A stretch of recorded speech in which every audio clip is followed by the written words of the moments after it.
அன்பு சகோதரர் பரத்துக்காக, அவருடைய மனைவி பிள்ளைகளுக்காக, தாயாருக்காக, இந்த வீட்டை, இந்த இடத்தை திறந்து கொடுத்த இந்த குடும்பத்திற்காக நாங்கள் ஒருமி செஞ்சிருக்கிறோம். இயேசுவின் நாமத்தினாலே கட்டமங்கலத்தில் அவர் செய்து கொண்டிருக்கிற எல்லா விதமான ப்ராஜெக்டுகளுக்காக ஸ்தோத்திரம். கர்த்தர் அந்த ப்ராஜெக்டுகளை ஆசீர்வதித்து அங்கே கர்த்தருடைய மகிமை வெளிப்படும்படி நாங்கள் ஜெபிக்கிறோம். அப்பா, பண தேவைகளை, பொருள் தேவைகளை, கால சூழ்நிலை எல்லாவற்றையும் கர்த்தர் சந்தித்து அவர்களை ஆசீர்வதியும். அன்பு மகன் பெண்ணுக்காக நாங்கள் ஜெபிக்கிறோம். பிறந்த நாள் காண்கிற அந்த மகனுக்கு கர்த்தருடைய கிருபை அளவில்லாமல் ஊற்றப்பட்டது மகனை ஆசீர்வதிக்கிறோம். தொடர்ந்து தேவ கிருபையும் தெய்வீக சமாதானமும் குடும்பத்தை தாங்கி நடத்தட்டும். இயேசுவின் நாமத்தில் பிதாவே, ஆமென், ஆமென், ஹல்லேலூயா. கர்த்தருடைய பரிசுத்த நாமம் மகிமைப்படுவதாக. கர்த்தர் இந்த 10வது மாதத்தை முடிக்க நமக்கு கிருபை கொடுத்திருக்கிறார். நிச்சயமாகவே காலங்கள் அவர் கரத்தில் இருக்கிறபடினால் நிச்சயம் நம் சங்கீதம் சொன்னது போல, நான் மரண இருளின் பள்ளத்தாக்கில் நடந்தாலும் பொல்லாப்புக்கு பயப்படன்னு போடுங்க, பயப்பட மாட்டேன்னு போடுங்க.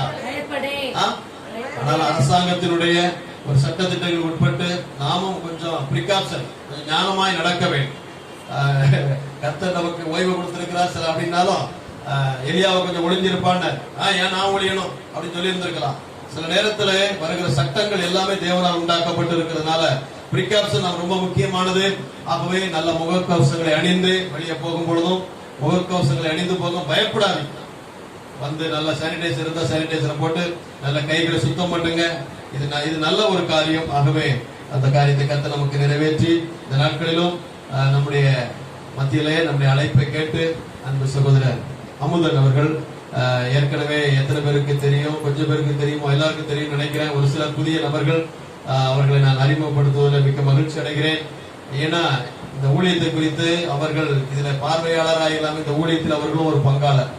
இந்த ஊழியத்தை குறித்து ரொம்ப கரிசனை அவர்களுக்கு உண்டு. அடிக்கடி ஊழியத்தை குறித்து விசாரிப்பார்கள். அவர்கள் பிசினஸ் செய்து கொண்டிருக்கிறார்கள். நான் அதுல முதல் தடவை அவங்களை பார்க்கும்போது அந்த பிசினஸ்க்கு அவருடைய மினிஸ்ட்ரியே பிசினஸ் மினிஸ்ட்ரி, வேற பிசினஸ் மினிஸ்ட்ரி. எனக்கு அது அப்போ புரியல. ஆனா அதுக்கு பிறகு அவர் சொல்லப்பட்ட வார்த்தைகள் வேதத்தோடு இணைக்கப்பட்டு பார்த்தா, கர்த்தர் எப்படி ஒரு தேவ பிள்ளையை இந்த பிசினஸ்ல உயர்த்தி கொண்டு அதன் மூலமா எப்படி ஊழியத்தை செய்கிறார் என்பதை நான் வாழ்க்கையில நான் கவனித்தேன். நல்ல அவருடைய மனைவி, அவருடைய 2 பிள்ளைகளுக்காய் தொடர்ந்து ஜெபித்துக் கொள்ளுங்கள். தொடர்ந்து அவருடைய ஊழியத்திற்காகவும் அவருடைய பிசினஸ்க்காக ஜெபித்துக் கொள்ளுங்கள். நம்முடைய ஆலயத்திலும் கூட நாம் நிர்வாகத்திற்காக சகோதரி ஏஞ்சல் அஞ்சலியை நாம் நியமித்திருக்கிறோம். தொடர்ந்து நம்முடைய சபையில 7 நாட்களும் ஜெபம் நடந்து கொண்டிருக்கிறது. உங்கள் ஜெப குறிப்பு இருக்குமானால் நீங்கள் எழுதி கொடுக்க வேண்டும். அதோடு கூட உங்களுடைய திருமண நாள், பிறந்த நாள் இருக்குமானால் அதை எழுதி கொடுங்கள். அதற்காக நாங்கள் ஜெபிப்பதற்கு அது வசதியாக இருக்கும். ஆகவே நீங்கள் தொடர்ந்து ஒத்துழைப்பு தரும்படி உங்களை அன்பாய் கேட்கிறேன். இப்பொழுது நம்ம மத்தியிலே அன்பு சகோதரர் அமுதன் அவர்கள் வந்து தேவனுடைய வார்த்தையை கொண்டு வர கைகளை தட்டி நாம் எல்லாரும் அவர்களை வரவேற்போம். Praise God, praise God. Mike அந்த மைக். செக்.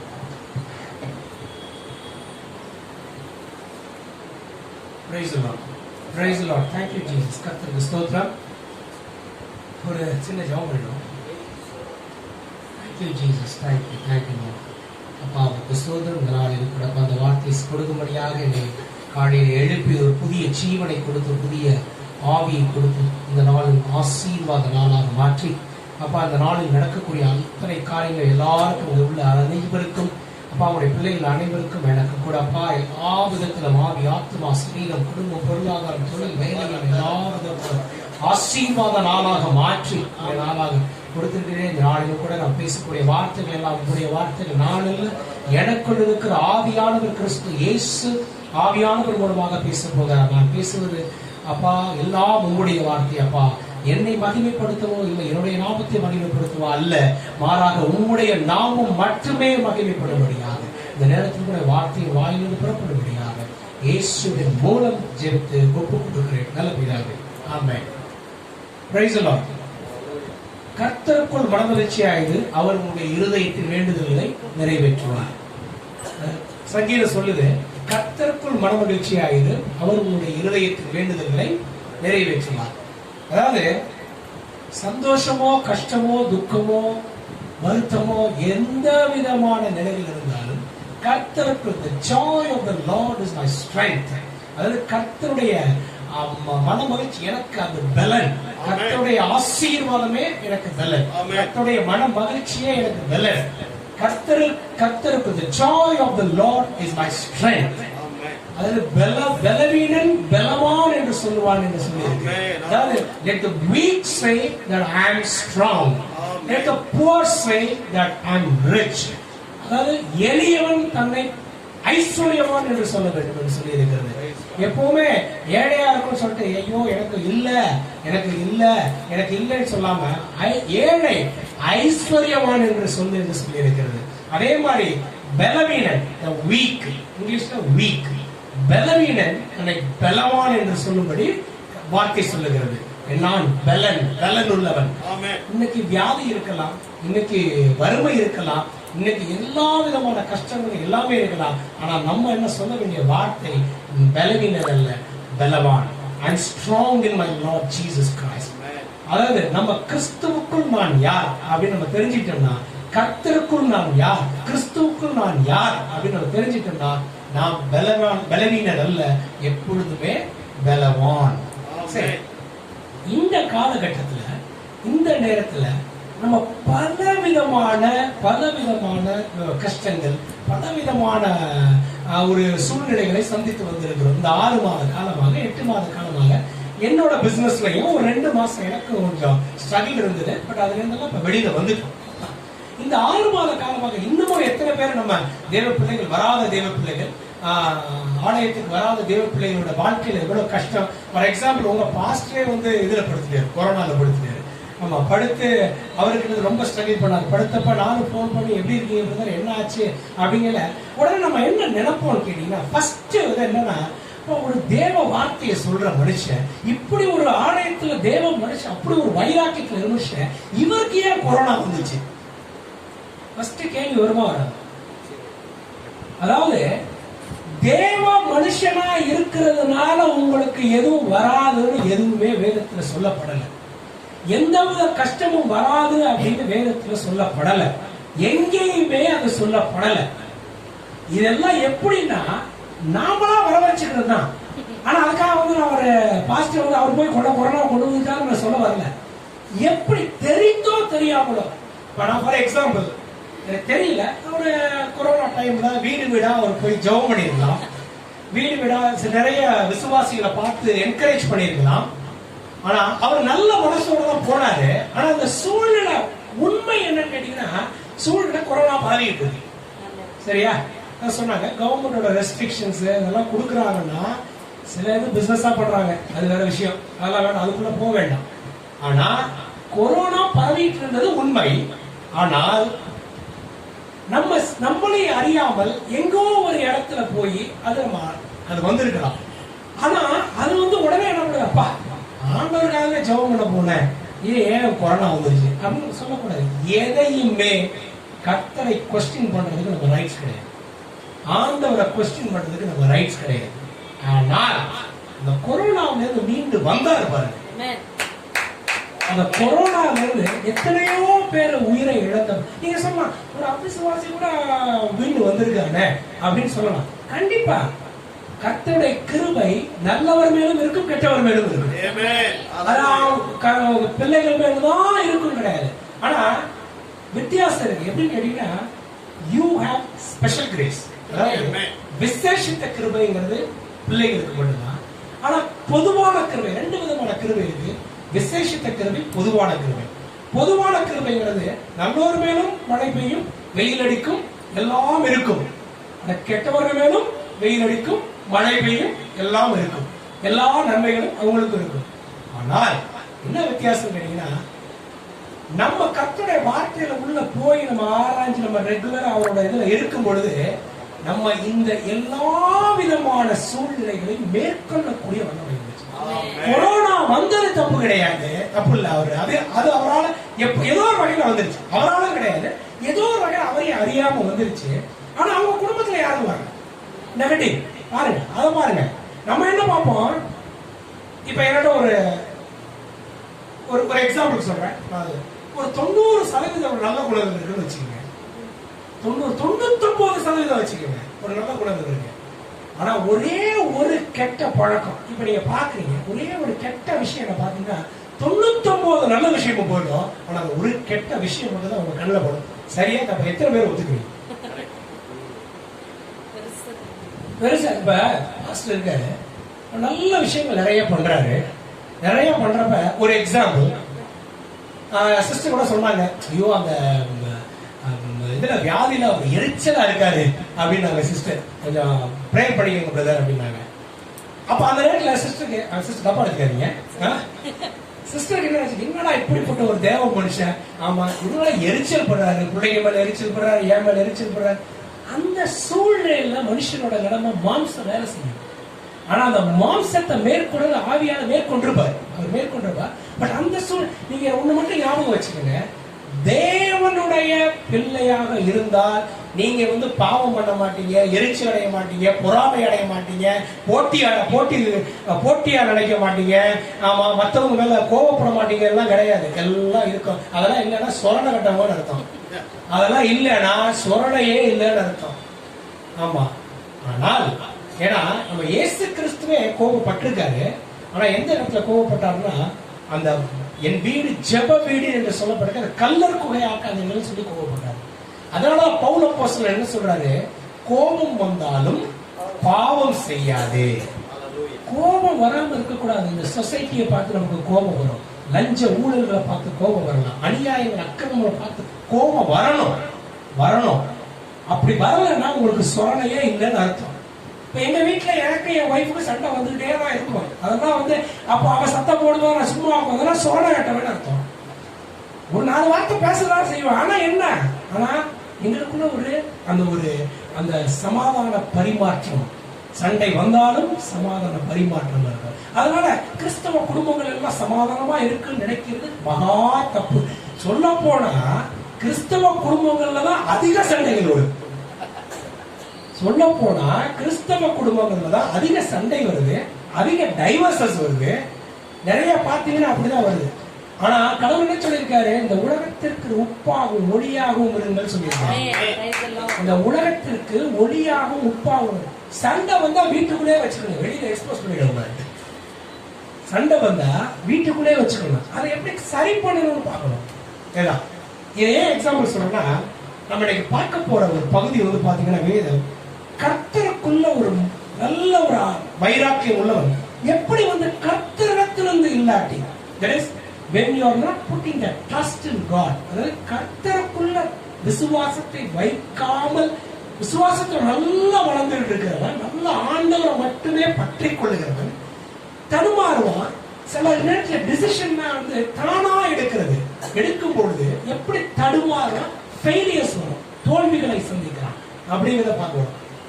திருப்போம் 2 நாளாகமும் 14வது அதிகாரம் 15வது அதிகாரம் 16வது அதிகாரம் 2 நாளாகமும் 14, 15, 16.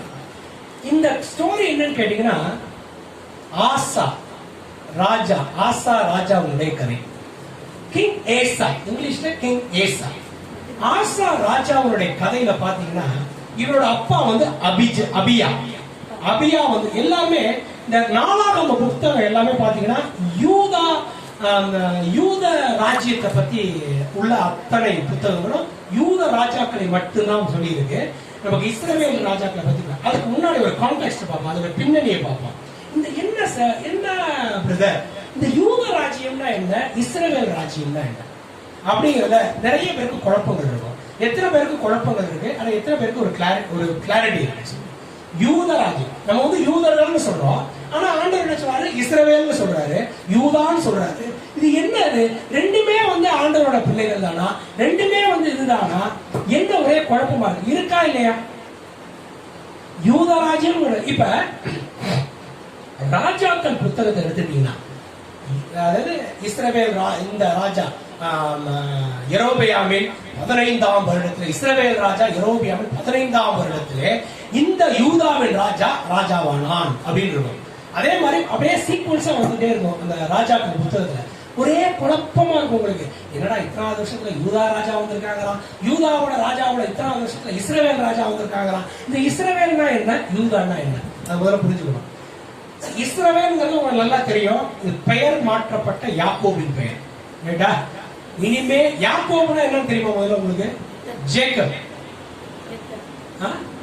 ஏமாற்றுபவன், டிசீவர். யாக்கோபு, அதனால யாக்கோபு யாரும் பேர் வச்சிருந்தா நினைச்சாதீங்க.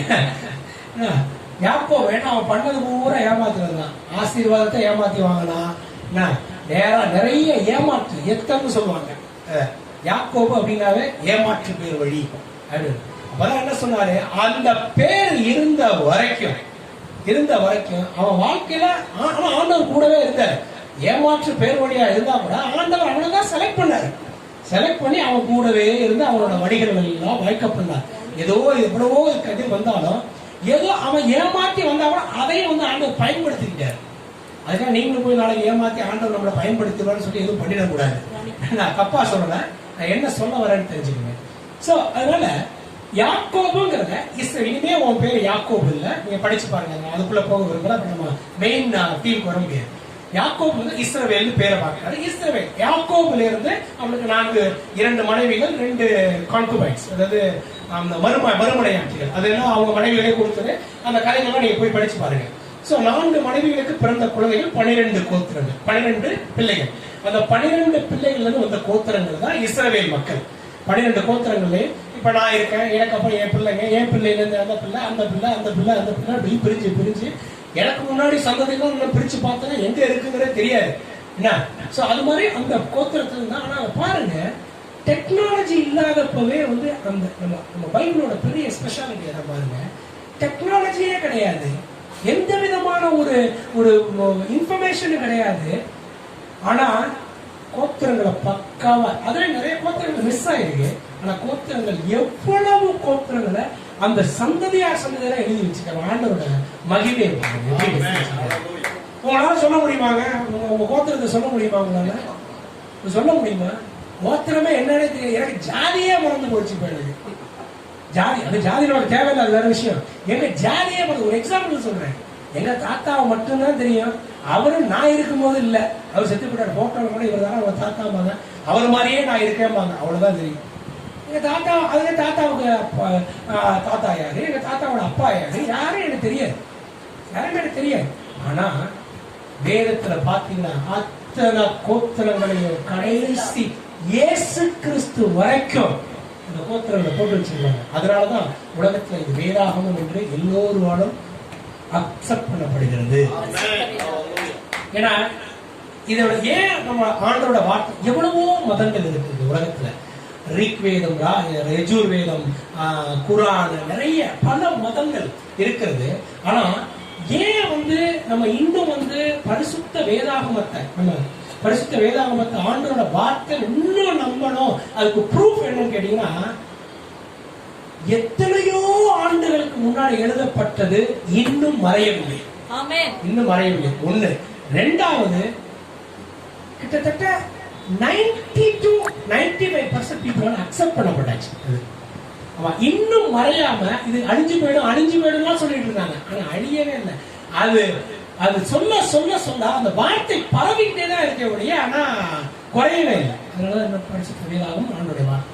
இப்ப அந்த கான்டெக்ஸ்ட் என்னன்னு கேட்டீங்கன்னா, அந்த கான்டெக்ஸ்ட் வந்து பாத்தீங்கன்னா, சவுல் ராஜா இஸ்ரவேல் மக்களுக்கு வந்து நியாயாதிபதிகள் அப்படின்னு சொல்லிட்டு அவர் ஆண்டவரோட ராஜ்யத்துக்குள்ள அவங்க இருக்கணும். அவங்களுக்கும் ராஜா, அந்த உலகத்தை போல ராஜாக்கள் இருக்கக்கூடாதுன்னு ஆண்டவரோட விருப்பம். ஆனா என்ன பண்றாங்க, இந்த உலகத்தை பார்க்கணும், அங்கெல்லாம் ராஜாக்கள் இருக்காங்க, இங்கெல்லாம் ராஜாக்கள், எங்களுக்கு ஒரு ராஜா கொடுக்கணும். அதுவே ஆண்டவர் பிடிக்கல. ஏன்னா நான் தான் ஒரு ராஜா, உனக்கு நான் ரட்சிப்பை கொடுக்க வேண்டியது உன் மக்கள்ல இருந்து யாராவது ஒரு லீடரை எழுப்பி நான் கொடுக்குறேன். ராஜான்னு கூப்பிடக்கூடாது அப்படிங்கிறது அவரோட இது. ராஜானா நான் ஒரு ஆள் தான் அப்படிங்கிறதா, தேவனுடைய ராஜ்யம் தான் ஒரு ராஜ்யம் அப்படிங்கிறதா அவரோட இது. இந்த உலகத்தை பார்க்கலாம், பக்கத்துல ராஜா, அவங்க பக்கத்து தேசத்துல ராஜா, இந்த தேசத்துல ராஜா, அது எங்களுக்கும் ஒரு ராஜா வேணும் அப்படின்னு சாமுவேல் பேசுறாரு. அப்ப சாமுவேல் சொல்றாரு, அப்பா நான் ராஜா நான் எது பண்ண நினைக்கிறேன், அவன் பண்றபடியே பண்ணட்டும், சரி அவன் ராஜாக்கள் எது பண்ணணும்னு சொல்லிட்டு யாரை சொல்லணும்னா அவனை அபிஷேகம் பண்ண சொல்லிட்டு சவுல் ராஜாவை சொல்றாங்க. அப்புறம் சவுலை ஒதுக்கிடுறாரு. சவுல்கிட்ட சொல்றாரு, நான் வந்து அவனோட ஃபேமிலியை ஒதுக்கிட்டேன், தாவீது ராஜாவை நான் எழுப்ப போறேன்னு சொல்லிட்டு சவுல், தாவீது, சாலமோன் இது வரைக்கும் இஸ்ரவேல் அனைத்துக்கும் இன்னைய மேப்ல பாத்தீங்கன்னா latest map modern Turkey, modern Iraq, modern Turkey, அந்த மிடில் ஈஸ்ட்ல உள்ள அத்தனை வந்து இஸ்ரேல் ராஜ்யம், யோர்தான் இதெல்லாம் இஸ்ரேல் ராஜ்யத்துக்குள்ள தான் இருந்தது. பெரிய ராஜ்யம் இஸ்ரேல் ராஜ்யம். சோ எழுப்பி சாலமோன் வரைக்கும் அந்த இது வந்தது. ஆனா சாலமோனோட பையன் ரெகோபயாம், அவனோட முட்டாள்தனத்தினால அந்த கதையை போய் படிச்சு பாத்தீங்கன்னா, சாலமோன் இறந்த உடனே, ஆனா அதெல்லாம் ஆண்டவரோட தீர்க்கதரிசனம் எல்லாம் சொல்லிருப்பட்டது. சாலமோன் தப்பு பண்ணல. சாலமோன் மாதிரி ஒரு ரிச்சஸ்ட் கிங் இன்னைக்கு கூட உலகத்துல கிடையாது. சாலமோன் மாதிரி ஒரு ஐஸ்வர்யவான், நீங்க சொல்றோம்ல உலக பணக்காரர்கள் வச்சு பில் கேட்ஸ், வாரன் பஃபே எல்லாம் இருக்காங்க. ஏன்னா அந்த அவங்க கூட இன்னைக்கு சாலமோனோட ஐஸ்வர்யத்துக்கு ஈக்குவலா இருக்க முடியாது. அந்த அளவுக்கு ஐஸ்வர்யம்.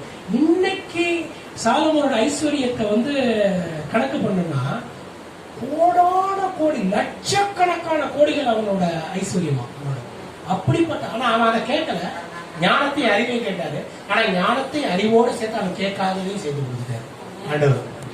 புரியுதுங்களா? சொல்லுவாரு, அதே வார்த்தையில சொல்லியிருக்காரு. ஆனா அவனோட பையன் ரெகோபயாம். ஆனா ஆண்டவர் தீர்க்கதரிசனம் சொல்றேன். ஏன்னா சாலமோன் வந்து என்ன பண்ணா, பொலிட்டிக்கல் இன்ஃப்ளூயன்ஸ்க்காக, அப்ப அந்த காலத்துல பாத்தீங்கன்னா பொலிட்டிக்கல் கனெக்ஷன், அதாவது அரசு ரீதியா ராஜ்ய ரீதியா கனெக்ஷன் வைக்கிறதுக்காக சாலமோன் பாத்தீங்கன்னா 700 மனைவிகள், 300 மறுமனையாட்டிகள். ரைட்டா? ஆண்டவரோட திட்டம் யாரும், எல்லா ராஜாக்களும் அப்படிதான். இஸ்ரவேல் ராஜா, யூதா ராஜா எல்லாமே பாத்தீங்கன்னா அப்படிதான். ஆண்டவரோட திட்டம் அப்படி இல்லை. அது கிளியரா சொல்லியிருக்காரு, ராஜாவானவன் ஒரு மனையாட்டியோட தான் இருக்கணும் அப்படின்னே சொல்லியிருக்காரு. திராட்சை ரசம் குடிக்க கூடாது, அது பண்ணக்கூடாது அப்படின்னு சொல்லியிருக்காரு. அப்ப அதே மாதிரிதான் தீமோத்தேயுல பவுல் சொல்றாரு. என்ன சொல்றாரு? தேவ மனுஷன் வார்த்தையை போதிக்கிறவன் திராட்சை ரசம் குடிக்க கூடாது, அது குடிக்க கூடாது. அதே நேரத்துல உனக்கு கொஞ்சம் வயிற்று வலியா இருக்கு, கொஞ்சோண்டு அது மருந்தா எடுத்துக்கிறாரு. அவ்வளவுதான். அப்படியே அது அப்படின்னா என்ன, அப்ப வந்து பாஸ்ட் மட்டும் தான் குடிக்க கூடாதா, நம்மளாம் குடிக்கலாமா அப்படின்னு யோசிக்கிறீங்க. ரைட்டா? தேவ மனுஷனா நம்ம எல்லாருமே தேவ மனுஷன். புதிய ஏற்பாட்டுல ஒவ்வொருத்தரும் பரிசுவான். ஆனா ராஜாக்கள் என்ன பண்றாங்க, இந்த உலகத்தை பாக்குறாங்க, அது ஒரு 10 கொண்டாட்டி வச்சிருக்காங்க, இவங்க ஒரு 10 கொண்டாட்டி வச்சிருக்காங்க, நம்மளும் வச்சுக்குவோம். அதே மாதிரி உலகத்துல ஒன்றி போயிடுறாங்க. இது 2 விஷயங்கள் நடக்குது. ஒண்ணு, அந்த பல பெண்களோட திருமணம் செய்வது அது ஒரு அவங்களுக்கு ஒரு இதா எடுத்துக்கிறாங்க. இன்னொன்னு பொலிட்டிக்கல் கான்டாக்ட்ஸ், அதாவது அரசு ராஜ்ய ரீதியா சமாதான உடன்படிக்கை பண்ணுவாங்க. என்ன பண்றது, பக்கத்து ராஜ்யத்தோட சமாதானம் பண்றதா, அவங்க பொண்ணு அப்பா நீ கொடு, உன் பொண்ணை கொடு, இவங்க சொன்னா நீ ஓம் பொண்ணையும் கொடு, ஆமா இந்த ஓம் பொண்ணையும் கொடு. அது ஒரு சாலமோன் ராஜா ரிச் கிங். அதனாலதான் மொத்த ராஜாக்கள் இருந்த மனைவிகள்லாம் பாத்தீங்கன்னா, தாவீதுலயே பாத்தீங்கன்னா பெரிய ராயல் ஃபேமிலில இருந்த பொண்ணுங்கெல்லாம் கிடையாது. சாதாரண குடும்பத்துல இருந்த பிள்ளைங்க, இவனுக்கு ஆசை வச்சாலும் அந்த பொண்ணை பிடிக்குமா தாவீது. ஆனா சாலமோனுக்கு 700 மனைவிகள் ராயல் ஃபேமிலிஸ் தான். எல்லாமே ராணிகள், குயின்கள், எல்லாம் 700 மனைவி, எல்லாமே கிங்ஸ், பிரின்சஸ், பிரின்சஸ் எல்லாம், அதாவது இளவரசிகள் எல்லாம் 700 மனைவி. ஏன்னா அவ்வளவு பெரிய பணக்கார ராஜா. அதனாலதான் உலகத்துல பணக்காரன் அவன் போட்டி போட்டு ஒன்று பொண்ணை கொடுக்குறான். எத்தனை பொண்ணு வேணாரு, அப்பா அவனுக்கு ஏற்கனவே 100 கொண்டாடி இருக்க, என்ன வச்சுக்க இந்த அப்படின்னு தாராள மனசோட கொடுத்துட்டானுங்க. அதே இல்லாம 800 கொண்டாட்டி பார்த்தாம இன்னொரு 300 மனுமனையாட்டி. நம்ம லாங்குவேஜ்ல சொல்றதா இருந்தா சிம்பிளா வப்பாட்டின்னு சொல்லுவாங்க. 300 வப்பாட்டியா, 700 பொண்டாட்டி லீகலா எல்லாமே, எல்லாம் வந்து ராயல் ஃபேமிலி. ஆண்டவர் சொல்லிட்டாரு, அதான் சொல்றாரு. அதாவது அவ்வளவு பெரிய ஞானத்தை கொடுத்த ஆண்டவர் ஞானமா வழிநடத்த ராஜ்யத்துல அவன் வாழ்க்கையில வந்து தவறினான் பாருங்க, ஞானத்தோட வாழாம விட்டாம. அப்ப சொல்லிட்டாரு ஆண்டவர் நிறைய. ஏன் இந்த மனைவிகள் எல்லாருமே யூதர்கள் ஜனம் கிடையாது, எல்லாருமே வந்து புறஜாதியா. சோ உள்ள வரும் பொழுது அவங்களோட அந்த தெய்வங்களை, அவங்களோட கலாச்சாரங்களை, அவங்களோட எல்லாத்தையும் கொண்டு வந்துட்டாங்க. கொண்டு வந்து ஆண்டவர் சொல்லிட்டாரு, எல்லா இஸ்ரவேல் தேசம் கெட்டு போச்சு, அதனால இஸ்ரவேல் தேசத்து சாலமோன் தாவீது குடும்பத்துக்கான ஆசீர்வாதத்தை கொடுத்தாரு. இதுல ஒரு ராஜா எப்பவுமே எழுப்பார். ஏன்னா இயேசு கிறிஸ்துவோட வாக்குத்தத்தம் வந்தது. இயேசு கிறிஸ்து வர்றதுக்கான தாவீதோட சந்ததிகள் தான் இயேசு கிறிஸ்து வரணும். சோ அந்த இதை வந்து நான் கொடுத்துட்டேன், அதை நான் எடுத்துக்க மாட்டேன். அதனால 2 ட்ரைபு, 2 குலத்தை மட்டும் விட்டு வச்சுட்டு இது எல்லாத்தையும் சிதறடிச்சு வேண்டாரு. அதுல பிரிஞ்சுதான் ரெகோபயாம். அதுக்கு வந்து அந்த ஆவியை தூண்டுறாரு. யெரொபெயாம் சாலமோனோட ஆர்மி ஹெட் யெரொபெயாம். அவனை தீர்க்க தரிசன வழியா ப்ராஃபட் வழியா எழுப்பி நீ வந்து சாலமோனோட ராஜ்யத்துக்கு எதிராக அனுப்பி அவனோட மகனுக்கு எதிராக நீ உனக்கு அந்த ராஜ்யத்தை கொடுக்க போறேன் அப்படின்னு சொல்லிடுவான். அவன் ஏதோ சாதாரணமா எடுத்துக்குவான். அந்த ஸ்டோரிலாம் உள்ள போய் பாருங்க, நான் சொல்றேன் உங்களுக்கு. அப்புறம் அதெல்லாம் சாதாரணமா எடுத்துக்குவான். ஆனா சாலமோன் இறந்த உடனே யெரொபெயாம் எழுப்பி வந்து ரெகொபெயாம் கேட்கிறான், உங்க அப்பா அவங்க எனக்கு டாக்ஸ் எல்லாம் போட்டாரு, எங்களெல்லாம் இது பண்ணிட்டாரு, ஆமா நீ வந்து அதெல்லாம் குறை அப்படின்னு சொன்னா, இல்ல அதெல்லாம் பண்ண மாட்டேன். அவன் மூப்பொருளோட பண்ணுவான். அப்புறம் அவன் வயசு யங்ஸ்டர்ஸோட பண்ணுவான். ஏன்னா அவன் ராஜா வரும்போது ரெகொபெயாம் சாலமோனோட பையன், யெரொபெயாம் சாலமோனோட ஆர்மி ஹெட், ஞாபகம் வச்சுக்கோங்க, ராணுவ தலைவர். அவன் தான் சாலமோனுக்கு அடுத்த ஹெட். சொல்றப்ப அவன் சொல்றான், இந்த மாதிரி இருந்தா நான் உங்களோட இருக்கேன்னா, அவன் 3 நாள் டைம் கொடு நான் சொல்றேன்னா, அவன் என்ன சொல்றான், 3 நாள் கழிச்சு யெரொபெயாம் வரான். என்ன இந்த மாதிரி நான் சொன்னேன் எல்லாம் கேட்டீங்களா அப்படின்னு ஒரு கூட்டத்தோட வரான். என்ன சொல்றான், அதெல்லாம் முடியாது, எங்க அப்பா உனக்கு வந்து 10 ரூபா டாக்ஸ் போட்டாலும் நான் 30 ரூபா உனக்கு டாக்ஸ் போடுவேன். எங்க அப்பா உனக்கு வந்து அவரோட சுண்டி வரல காட்டுல என்னோட அவரோட இதை காட்டுல என்னோட சுண்டி வரல பெருசு அப்படிமா. அப்படியே என்ன சொன்னா, ஓடா நீ சொல்றத நான் என்னடா கேட்கறது, நான் இஷ்டப்படி ட்ரிபிள் டாக்ஸ் பண்ணுவேன் அப்படிங்கிறான். உடனே பண்ணா உனக்கு எனக்கு சம்பந்தம் இல்லை, தாவீது குடும்பத்துக்கு எங்களுக்கு சம்பந்தம் சொல்லிட்டு 10 குளத்தை பிரிச்சு கொண்டு போய் ராஜ்யத்தை தனியா வச்சிருக்கோம். இதுதான் கான்டெக்ட், புரியுதுங்களா? அது நீங்க ராஜாக்கள் படிச்சு பாருங்க தெரியும். சாமுவேல் ராஜாக்கள் படிங்க பிரிச்சிடறோம். சோ 10 குலங்கள் இஸ்ரவேல் ராஜ்யம் ஆயிடுது. பொனாதி பென்யமின் மற்றும் யூதா குலத்தார் தாவீது யூத ராஜ்யம் ஆயிடுது. இதுதான் யூத ராஜ்யம், இஸ்ரவேல் ராஜ்யம். இந்த இஸ்ரவேல் ராஜ்யம் பிரிஞ்சதுக்கு அப்புறம் இஸ்ரவேல் யூதா, இஸ்ரவேல் ராஜாக்கள்ல பாத்தீங்கன்னா ஒருத்தன் கூட உட்பட ஒருத்த இஸ்ரவேல். ஆனா இருந்தாலும் அன்னை தீர்க்கதரிசி இருந்தார், ஆண்டவர் கூட இருந்தாரு. எவ்வளவோ, அதுதான் ஆண்டவரோட கிருபை. எவ்வளவோ கிருபையை கொடுத்து பாக்குறாரு. திருந்துவானுங்களா திருந்த மாட்டானுங்களா? இது என்னன்னு கேட்டீங்கன்னா, இஸ்ரவேல் யெரொபெயாம் போனதுக்கு அப்புறம் எருசலேம்ல தான் வந்து இந்த பலிகள், ஆண்டவரோட ஆலயம் எல்லாமே இருக்கு. மக்கள் எல்லாம் என்ன பண்ணாங்க, இஸ்ரவேல் மக்கள் எல்லாம் வந்து இங்க எருசலேமுக்கு வந்து இந்த பலிகள் எல்லாம் கொடுக்க ஆரம்பிச்சோம். யெரொபெயாம் என்ன பண்ணா, இவனை எருசலேமுக்கு போய் பலிகள் எல்லாம் கொடுக்கறதுக்காக போறான். இப்படி போறவன் மொத்தமா அந்த ராஜ்யத்துக்குள்ளே போயிட்டாங்கன்னா அம்மா பண்ணிட்டு இவன் என்ன பண்ணா, ஆண்டவரோட அந்த இது இல்லாம ஆண்டவரோட ஜெபம் தான் சொல்லியிருப்பாரு. சரிடா இங்கேயும் ஒரு பலி பீடத்தை கட்டுறதுக்கு அவர் வழி காட்டியிருப்பாரு. அவன் கேட்காம ஒரு கண்ணுக்குட்டியை செஞ்சு யெரொபெயாம் பிரிச்சுட்டு போனாங்க. அதுல இருந்து இதுதான் உன்னை வந்து இதுல இருந்து எகிப்துல இருந்து காப்பாத்துற கடவுள், இதுதான் இந்த தெய்வம் அப்படின்னு சொல்லிட்டு புது ரிலிஜன் உண்டாக்குனா, மற்றவங்களோட சம்பந்தம் கலக்க ஆரம்பிச்ச மற்ற தேசங்களோட இஸ்ரவேல் ராஜ்யம் கெட்டு போச்சு. அதுதான் சமாரிய தேசமாக மாறியது. இயேசு கிறிஸ்துவின் காலத்துல அந்த இஸ்ரவேல் தேசம் தான் சமாரிய தேசம். அப்பவே மாறிடுச்சு. அது கொஞ்ச நாள் அந்த ராஜாக்களை படிச்சுட்டு வந்தீங்கன்னா இஸ்ரவேல் தேசங்கிறது போய் சமாரியான்னு வந்து சமாரிய தேசமாக மாறியது. அப்புறம் யூதா ராஜ்யம் மாறி, அந்த யூத ராஜ்யத்துல பிறந்தவர் தான் நம்ம இயேசு கிறிஸ்து. ஏன்னா அதான் ப்ராமிஸ்டு சைல்டு, ப்ராமிஸ், வாக்குத்தத்தம் பண்ணப்பட்ட, தாவீது வழியில வாக்குத்தத்தம் பண்ணப்பட்ட ரட்சகர் நம்முடைய ஆண்டவராகிய இயேசு கிறிஸ்து. சரி, இப்ப நம்ம ஸ்டோரிக்கு போய் ஏசா. இதுல என்னன்னு கேட்டீங்கன்னா, ஏசா வந்து அபியா, இந்த சாலமோனோட சந்ததியில அப்படியே வருது. ராஜாக்கெல்லாம் வந்தப்ப ஏசா 14வது ஆசா அபியாவின் மனைவி, அது அபியாவின் மகன். இந்த அபியாவுக்கு ஒரு 10 பொண்டாட்டி, அவனுக்கு ஒரு 10 பொண்டாட்டி. அதுல ஒரு பொண்டாட்டிக்கு பிறந்தவன் தான் இந்த ஆசா. அந்த 10 பொண்டாட்டில அந்த ஒரு பொண்டாட்டி மாக்கா, இவனோட அப்பா வந்து மாக்கா. அவன் வந்து வேற ஒரு பேகன், ஒரு புறஜாதியார். அவளோட இது வச்சிருக்க அந்த கோயில், அந்த வழிபாடுகள் எல்லாமே இருக்கு.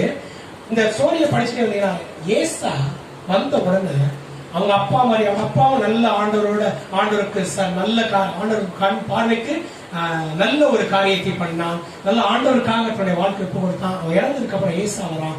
ஏசாவும் வந்து பாத்தீங்கன்னா எல்லா இதையும் அகற்றான், மேடைகள் அகற்றான், விக்கிரகங்கள் அகற்றான், எல்லாத்தையும் இது பண்ணி யூத ராஜ்யம் பூரா ஆண்டவரோட வார்த்தையை பிரசங்கிக்க முடிய ஆளுங்களை அனுப்புறான். நல்ல ஆண்டவருக்காக நல்லா இது பண்றான். அதுல பாத்தீங்கன்னா இதை பாருங்க, அதே வார்த்தையை பார்த்துட்டே வந்தீங்கன்னா, 5வது யூதாவுடைய 5வது வார்த்தை, 14வது 5வது வார்த்தை, யூதாவுடைய எல்லா பட்டணங்களிலிருந்து மேடைகளையும் விக்கிரகங்களையும் அகற்றினான். அவனுக்கு முன்பாக ராஜ்யம் அமெரிக்கையாயிருந்தது.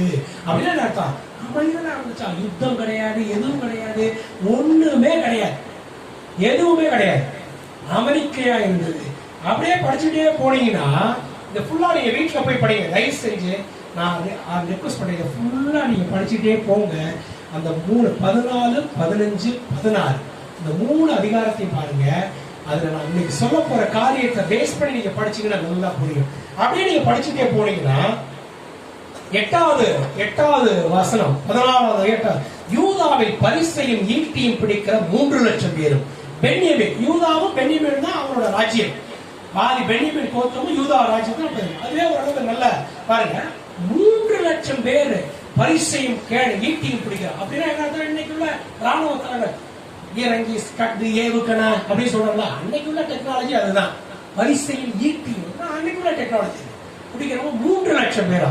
அடுத்தது பென்யமீன் கேடகம் வில்லை 2,80,000 பேரா. நல்ல குவைட் நம்பர். 5,80,000 பேர் மொத்தம். பிக்கஸ்ட் ஆர்மி, பயங்கரமான ஆர்மி, நல்ல பவர்ஃபுல் ஆர்மி, பராக்கிரமசாலிகள். எல்லாரும் பராக்கிரமசாலிகள் ஆண்டவர் கொடுத்தது. ஏன்னா அப்படியே ஆண்டவருக்காக காரியங்களை நல்லபடியா செஞ்சு போயிட்டே இருக்கான். நான் சொன்னேன்ல, ஆண்டவருக்காக நம்ம வாஞ்சியோட இருக்கும்போது துன்பமே வராது அப்படின்னு நினைக்கிறது தப்பு. அப்பதான் உண்மையிலே வரும். ஆனா நம்ம வரவழைக்க கூடாது, புரிஞ்சுக்கங்க. வருங்கிறது வேற, நம்ம வரவழைச்சுக்கிறதுங்கிறது வேற. நான் சொல்ல புரியுதா? வரவழைச்சுக்கிறது வேற. இப்ப பாஸ்டர் அவர் தானா வரவழைச்சுக்கல, ஆனா வந்துருச்சு. கொரோனா அவர் போனா வரும் அப்படின்னு அவர் எதிர்பார்த்து போகல, மேற்கொள்ள முடியும் போனாரு, மேற்கொண்டு வந்துட்டாரு. அது வேற விஷயம். மேற்கொண்டு வந்துட்டாரு, அதான் நம்ம பார்க்கணும். போனாரு, ஐயோ நான் போனா கொரோனா வந்துடும், நான் பார்த்துக்கிறேன் அப்படின்னு போகல. அது வராது, என்ன தொடாது அப்படின்னு போனாரு. வந்துருச்சு, ஏதோ ஒரு வகையில வந்துருச்சு, ஆனா அது மேற்கொண்டு இருந்துட்டாரு. அதான் புரியுதுங்களா? சோ அதுதான் இப்ப எப்படி நான் கனெக்ட் பண்றேன் பாருங்க. இப்ப யூதா அப்படியே பண்ணுங்க, அவர்களுக்கு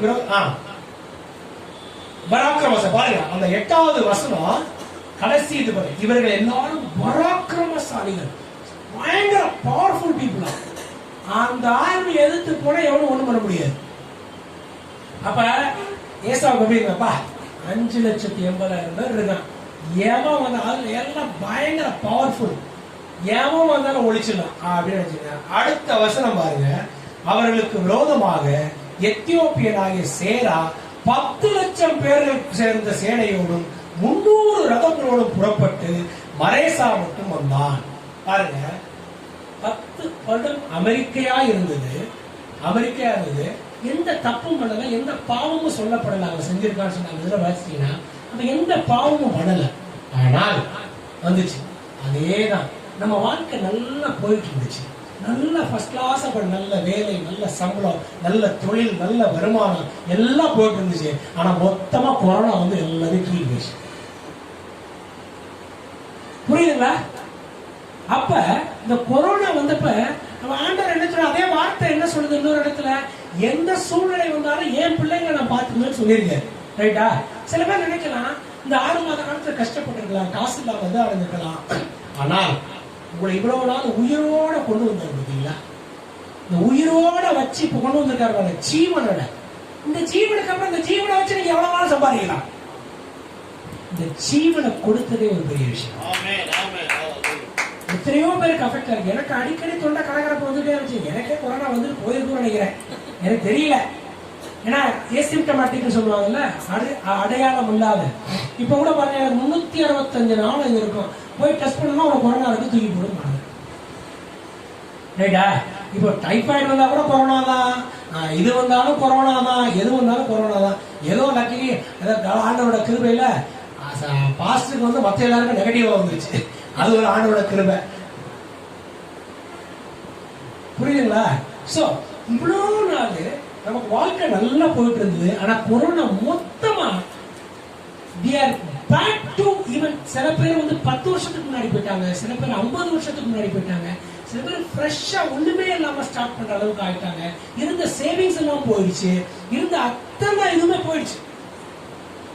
எனக்கு 2 மாசம் என்னோட கமிட்மெண்ட் பாத்தீங்கன்னா எனக்கு சம்பளம் கொடுக்கறது, நான் இஎம்ஐ கட்டுறது எல்லாமே சேர்த்து, சம்பளம், எனக்கு வேலை பார்க்கறது எல்லாத்துக்கும் சேர்த்து, என் ஆபீஸ் ரெண்ட் எல்லாமே சேர்த்து பாத்தீங்கன்னா எனக்கு கிட்டத்தட்ட 15 லட்சம் ரூபாய் கமிட்மெண்ட் எனக்கு. ஆனா எனக்கு ஏப்ரல் மேல இல்ல, மேல கொஞ்சம் வந்துச்சு. ஆனா ஏப்ரல்ல சுத்தம் ஒரு ஜீரோ பிசினஸ். ஆனா பிசினஸ்ல மட்டும் ஞாபகம் வச்சுங்க, 15 லட்சம் அது சுத்தமா வரலன்னா 1 வருஷம் பின்னாடி போயிடும். 1 வருஷம் பின்னாடி போயிடும். சோ அதனால நான் அந்த நேரத்தில் நான் கவலையே படல. என் தேவன் என் குறைவுகளை எல்லாம் அவருடைய மகிமையின் ஐஸ்வர்யத்தின்படி கிறிஸ்து இயேசுவுக்கு நிறைவாக்குவார். ஓட்டேன். மே மாசம் 50% பிசினஸ் வந்துச்சு, ஜூன் மாசம் 60% வந்துச்சு, ஜூலை 70%, ஆகஸ்ட் இப்ப we are going to reach 100%, more than 100%. சொல்ல போனா இந்த கொரோனா இந்த தீமையை எடுத்து நன்மையாக என் தேவன் மாற்றினார். அந்த தீமையை எனக்கு ஒரு ஆப்பர்ச்சுனிட்டியா கிரியேட் பண்ணி, இந்த ஆப்பர்ச்சுனிட்டி பிசினஸ்ல நிறைய ஸ்ட்ராட்டஜி எல்லாம் எங்களுக்கு சேஞ்ச் பண்ண வச்சு, ஸ்ட்ராட்டஜிஸ் புது கஸ்டமர்ஸ்லாம் புது ஸ்ட்ராட்டஜிஸ்லாம் கொடுத்து, நிறைய காம்படிஷன்லாம் காம்படிட்டிவ் பிராண்ட்லாம் வாங்கணும். எங்களுக்கு பிசினஸ் ஆக்சுவலா எனக்கு பாத்தீங்கன்னா பழைய பிசினஸ் டபுள் ஆயிடும் தோணுது.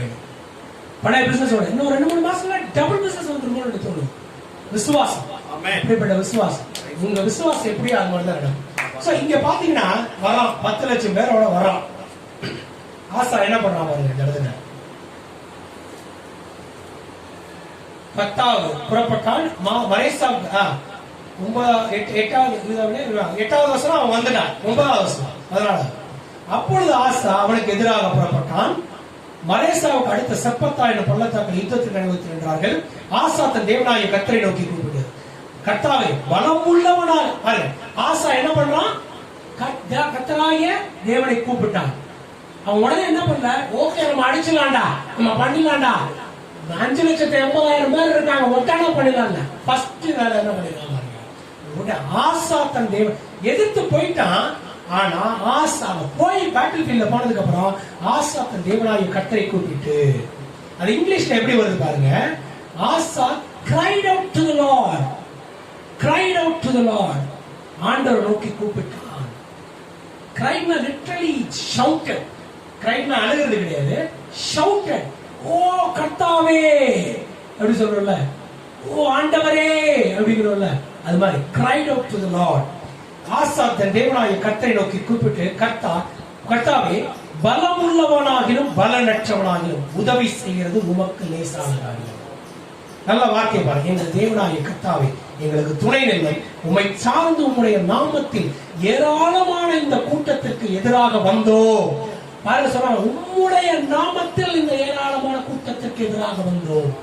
எனக்கிட்ட இவ்வளவு பேர் இருந்தாலும் இந்த எங்களை விட டபுள் மடங்குல இருக்கான், அவனுக்கு எதிராக நாங்கள் வந்திருக்கிறோம். ஏராளமான கூட்டத்துக்கு எதிராக வந்தோம். கர்த்தாவே நீர் என்ற தேவன், மனுஷன் உண்மை மேற்கொள்ள விடாதே. என்ன சொல்றாங்க? மனுஷன் அவனை மேற்கொள்ள விட்டாதீங்க, அவனை நாம மகிமைப்படாது. இதேதான் நம்ம சொல்லணும். கர்த்தாவே பாஸ்டர் என்ன சொல்லியிருப்பாரு?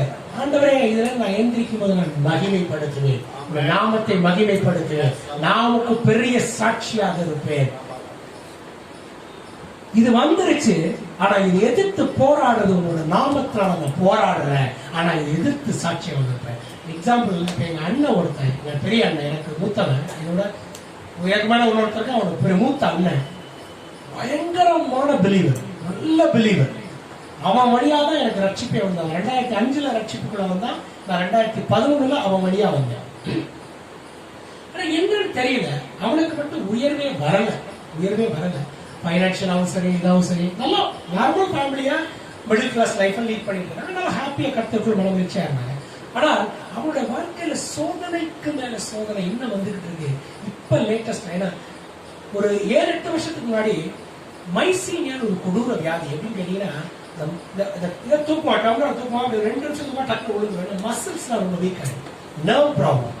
அதுக்கு ட்ரீட்மெண்ட் கூட்டிட்டு போனோம். அதை பார்த்தா அதுக்கப்புறம் கரெக்டா 3 வருஷத்துல என்ன ஆச்சுன்னா ஓப்பன் ஹார்ட் சர்ஜரி, அதாவது ஹார்ட் ப்ராப்ளம். ஸோ இது அறுவை சிகிச்சை அது பண்ணாங்க. இப்ப 1 month பேக் வயிற்று வலின்னு நல்லா குடிச்சிட்டு இருந்தா, சாப்பாடெல்லாம் போகும். கடைசியில பயாப்சி 2 நாளைக்கு முன்னாடி எல்லாம் டெஸ்ட் எடுத்து பயாப்சி கடைசியில் எடுத்தோம், கேன்சர் இருந்துச்சு. கம்ப்ளீட்டா எதுவுமே 15-16 கிலோ கம்மி, நல்ல பிலீவர். ஆனா இன்னொன்னு சொல்றான், என் தேவன் என் ஓட்டத்தை முடிக்காமல் இருக்க மாட்டார். ஆனா சூழ்நிலை என்னன்னு கேட்டீங்கன்னா, எனக்கு என்னோட கூட பிறந்தவன், என்னோட பிளட், என்னோட ரத்தம் இப்படி ஆயிடுச்சே. அவங்க டாக்டர் என்ன சொல்றாங்க, ரிலேட்டிவ்ஸ்லாம் சொல்லிடுங்க, லைஃபை எக்ஸ்டெண்ட் பண்ணலாம் 1 நாளைக்கு. ஆனா ட்ரீட்மெண்ட், கீமோதெரப்பி அது இதுன்னு கொடுக்கணும், எக்ஸ்டெண்ட் பண்ணலாம் சொல்லிடுங்கன்னு சொல்றாங்க.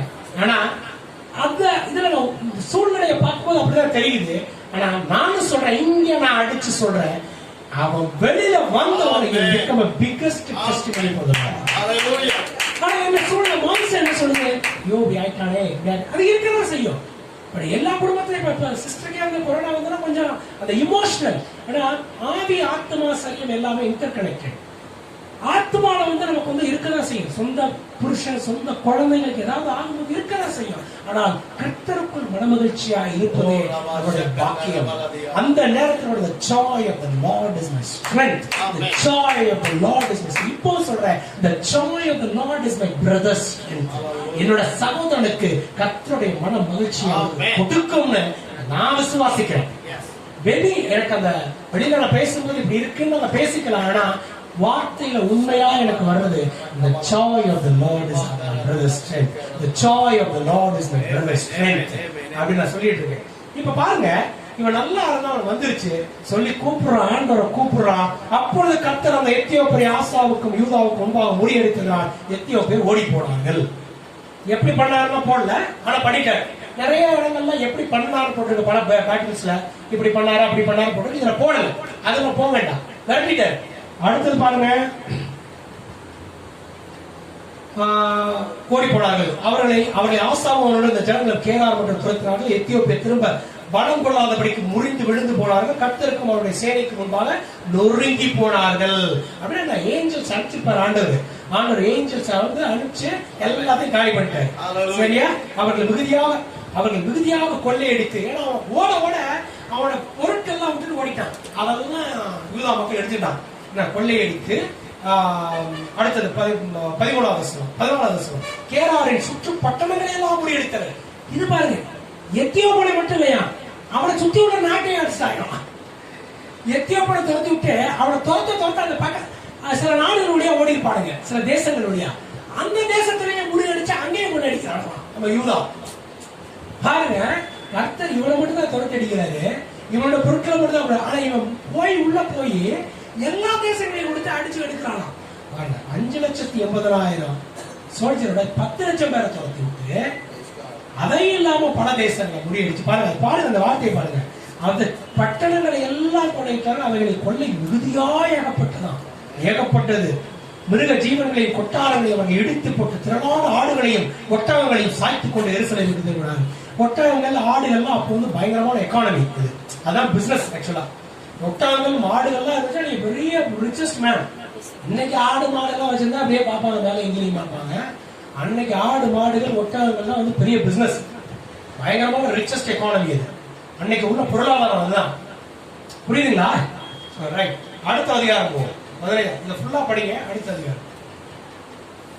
அப்பொழுது தேவனுடைய ஆவி ஓதேத்தின் குமாரனாகிய அசரியாவின் மேல அசரியா மேல என்ன சொல்றான், அதை வாசிட்டே இருந்தீங்கன்னா, எப்பா உனக்கு முன்னாடி இப்படிலாம் துரத்திருக்கேன், அவர் ஆண்டவரோட இருந்து அவரோட கற்பனைகள் எல்லாம் நீ பயன்படுத்தி பண்ணினா உனக்கு எல்லா இடத்துல என்ன சொல்றாரு பாருங்க. வெளியே ஆசாவுக்கு எதிர்கொண்டு போய் 2வது வசனம் 15வது, அவனை நோக்கி, ஆசாவே, யூதா, பென்யமீன் கோத்திரங்களை சகல மனுஷரை கேளுங்கள், நீங்கள் கர்த்தரோடு இருந்தால் அவர் உங்களோடு இருப்பார், நீங்கள் அவரை தேடினால் உங்களுக்கு வெளிப்படுவார், அவரை விட்டீர்களே ஆயில் அவர் உங்களை விட்டு விடுவார் அப்படின்னு சொல்றாரு. என்ன அதான் அசரியா மேல சொல்றான். இஸ்ரவேல் அநேக நாளாய் மெய்யான தேவனும் இல்லை, உபதேசிக்கிற ஆசாரியனும் இல்லை, வேதமும் இல்லை. நிறைய நாள் இல்லாம இருந்துச்சு. தங்கள் நெருக்கத்தில் இஸ்ரவேல் தேவனாய் கர்த்தருக்கு திரும்பி அவரை தேடின போது அவர் அவர்களுக்கு வெளிப்பட்டார். அக்காலங்களில் வெளியே போகிறவர்களுக்கு உள்ளே வருகிறவர்களுக்கும் சமாதானம் இல்லாமல் இருந்தது. தேசங்களின் குடிகள் எல்லாருக்கும் மகா அவனி உண்டாயிருந்தது. பாருங்க, பார்த்த உடனே எல்லாருக்கும் மத்தவெல்லாம் பார்த்து ஆச்சரியப்படுறான். இஸ்ரவேல் யூதா தேசத்துல அப்படி இருக்க உடனே அக்காலத்தில் வெளியே போறது ஜாதி பட்டணத்தை பட்டணம் நொறுக்கிறது. தேவன் அவர்களை சகவித இடுக்கத்தினால் கலங்கப்படினார். நீங்களோ இவ்வளவு நடந்திருக்கு அதெல்லாம், ஆனா ஆண்டவர் இவங்களை மட்டும் காப்பாத்திட்டு ஆண்டவர் சொல்ல பாருங்க வாசனம், நீங்களோ உங்கள் கைகளை நெகிழ விடாமல் திட்டம் கொள்ளுங்கள், உங்கள் கிரியைகளுக்கு பலன் உண்டு. ஆசா இந்த வார்த்தைகளை தீர்க்கதரிசியாக ஓதியத்தின் தீர்க்கதரிசியை கேட்டபோது 8வது வசனம், அவன் திடம் கொண்டு. இந்த தீர்க்க தரிசனத்தை கேட்டோம். இப்ப நான் சொல்லிட்டு இருக்கேன், உங்களுக்குள்ள ஒரு ஸ்ட்ரென்த் வருதா? உங்களுக்குள்ள ஒரு உற்சாகம், ஒரு நம்பிக்கை, ஒரு விசுவாசம் அது கிடைக்குதா உங்களுக்கு? என்னங்க ஒன்றும் சமையல் பார்த்தா என்னமோ என்னத்தங்க சொல்லி என்னத்த தேடிங்க, கொரோனா இருக்கதான் செய்யுது, கஷ்டம் இருக்கதான் செய்யுது, பணமே இல்லை அப்படின்னா அப்படியே தான் போகும். என்னத்த சொல்லினா என்னத்த பணம் வரும், ஒண்ணும் வராது. உள்ள ஒரு ஸ்ட்ரென்த் வருது பாருங்க. அதை சொல்ல உங்களுக்கு மட்டும் இல்ல, எனக்கு ஒரு ஸ்ட்ரென்த் வருது. நானும் அப்ப சில நேரத்தில் சோர்ந்து போயிடுவேன். ஆனா சொல்லுங்க, சோர்ந்து போயிருக்கின்ற நேரத்தில் நான் கூட வியாதியினால் வருத்தப்பட்டு சோர்ந்து போடுவதும் கூட, குடும்பத்திலே சமாதானம் அன்மையால் சோர்ந்து போயிருக்கின்ற நேரத்திலும் கூட, தொழிலே மந்தமான நிலை இருக்கும் பொழுது சோர்ந்து போன நேரத்தில் நான் கூட கர்த்தராகிய இயேசு கிறிஸ்து அவர் எனக்கு கொடுத்த வாக்கு தத்தங்களை நினைவுபடுத்தி பரிசுத்த ஆவியானவரை கொண்டு சோர்ந்து போகாதே, உன்னை அழைத்தவர் நான் உண்மையுள்ளவர், வாக்கு தத்தம் தந்தவர் சிறந்தவர், சிறந்ததை தருபவர், ஏமாற்றம் உனக்கு இல்லையே அப்படின்னு சொல்றதுனால நான் தைரியம் கொண்டு சொல்லுவேன், என்னை பலப்படுத்துகிற கிறிஸ்துவனாலே எனக்கு எல்லாவற்றையும் செய்ய பலன் உண்டு. இப்படி சொல்லணும். சொல்லிட்டீங்கன்னா இப்ப நான் சொல்லும் போது என்னை பலப்படுத்திக் கொள்றேன், உங்களுக்கு உற்சாகத்தை கொடுக்கிறேன். இதுதான் இப்ப அவன் சொல்றான். அந்த தீர்க்க தரிசனம் சொன்னோம்னா அவனுக்கு ஒரு பலன். அதை பாருங்க, அந்த வார்த்தை என்ன சொல்லுது? 9வது வசனம், 8வது வசனம். ஆசா இந்த வார்த்தைகளையும் 15வது அதிகாரம் 8வது வசனம். ஆசா அந்த வார்த்தைகளையும் தீர்க்கதரிசியாக ஓதியத்தின் தீர்க்க தரிசனத்தை கேட்டபோது அவன் திட்டம் கொண்டு அருவருப்புகளை யூதா பென்யமீன் தேசம் அனைத்திலும் எப்ராயிமின் மலை தேசத்தில் தான் பிடித்து பட்டணங்களை சுற்றி கர்த்தருடைய மண்டபத்தில் முன்னிருந்த கர்த்தருடைய பலிப்பீடத்தை புதுப்பித்து, அந்த நேரத்தில் அந்த கர்த்தருடைய பலிப்பீடத்தை நொறுக்கிட்டாங்க. சாலமோன் கட்டின ஆலயத்தை அதை மறுபடியும் ரிஃப்ரெஷ் பண்றான், புதுப்பித்து அவன் யூதா பென்யமீன் ஜனங்களையும் அவர்களோட கூட எப்ராயிமின் மனாசேயும் சிமியோனில் இருந்து வந்து அவர்களோடு சஞ்சரித்தவர்களையும் கூட்டினான். அவனுடைய தேவாய கர்த்தர் அவனோடு இருக்கிறதை கண்டு இஸ்ரவேலில் இருந்து திரளான ஜனங்கள் அவன் பட்சத்தில் வந்தார்கள். பாருங்க, நான் சொன்னா அதுதான் அந்த கான்டெக்ட் சொன்னேன். இஸ்ரவேல் தேசம் பிரிஞ்சிச்சுல, அந்த 10 தேசம். இத பார்த்துட்டு ஆசாவோட ஆண்டவர் இருக்கான்னு அங்க இருக்கிற இஸ்ரவேல் தேசத்துல இருக்கிறவங்க என்ன பண்றாங்கன்னா நிறைய பேர் வந்து யூதாவுல வர ஆரம்பிச்சிட்டாங்க. அப்ப அங்க ஆசீர்வாதம் போயிடுச்சு. ஏன்னா இந்த நேரத்துல வந்து பாத்தீங்கன்னா இஸ்ரவேல் தேசத்துல அவன் இது பண்ணதுனால அந்த இஸ்ரவேல் மக்கள் புற ஜாதியாரோட கலந்து அந்த அந்த இதே வந்து அந்த சந்ததியே மாறி போச்சு. எனவே அந்த இஸ்ரவேல் சந்ததியே கிடையாது, எல்லாம் மாறி போச்சு. அந்த சந்ததிகளை கலப்புகள் ஆகி போச்சு. ஸோ அவன் எல்லாம் அவன் ஜாமியை கூப்பிட்டு அவன் இதை பண்ணிட்டு எல்லாம் பண்ண ஆரம்பிச்சிட்டான். ஆனா ஆசீர்வாதம் இருக்குன்னு தெரிஞ்சு சில பேர் இருக்காடுறாங்க, சில இது அப்படியே ஆண்டவர் அங்கேயும் கும்பிட்டு இருக்கோம். இப்ப எப்படி நம்ம இந்திய தேசத்துல பல மதங்கள் இருக்கு, நம்ம கிறிஸ்தவ மதம் இருக்கு, இந்து மதம் இருக்கு, முஸ்லீம் மதம் இருக்கு, புத்த மதம் இருக்கு, எல்லாம் இருக்குல்ல.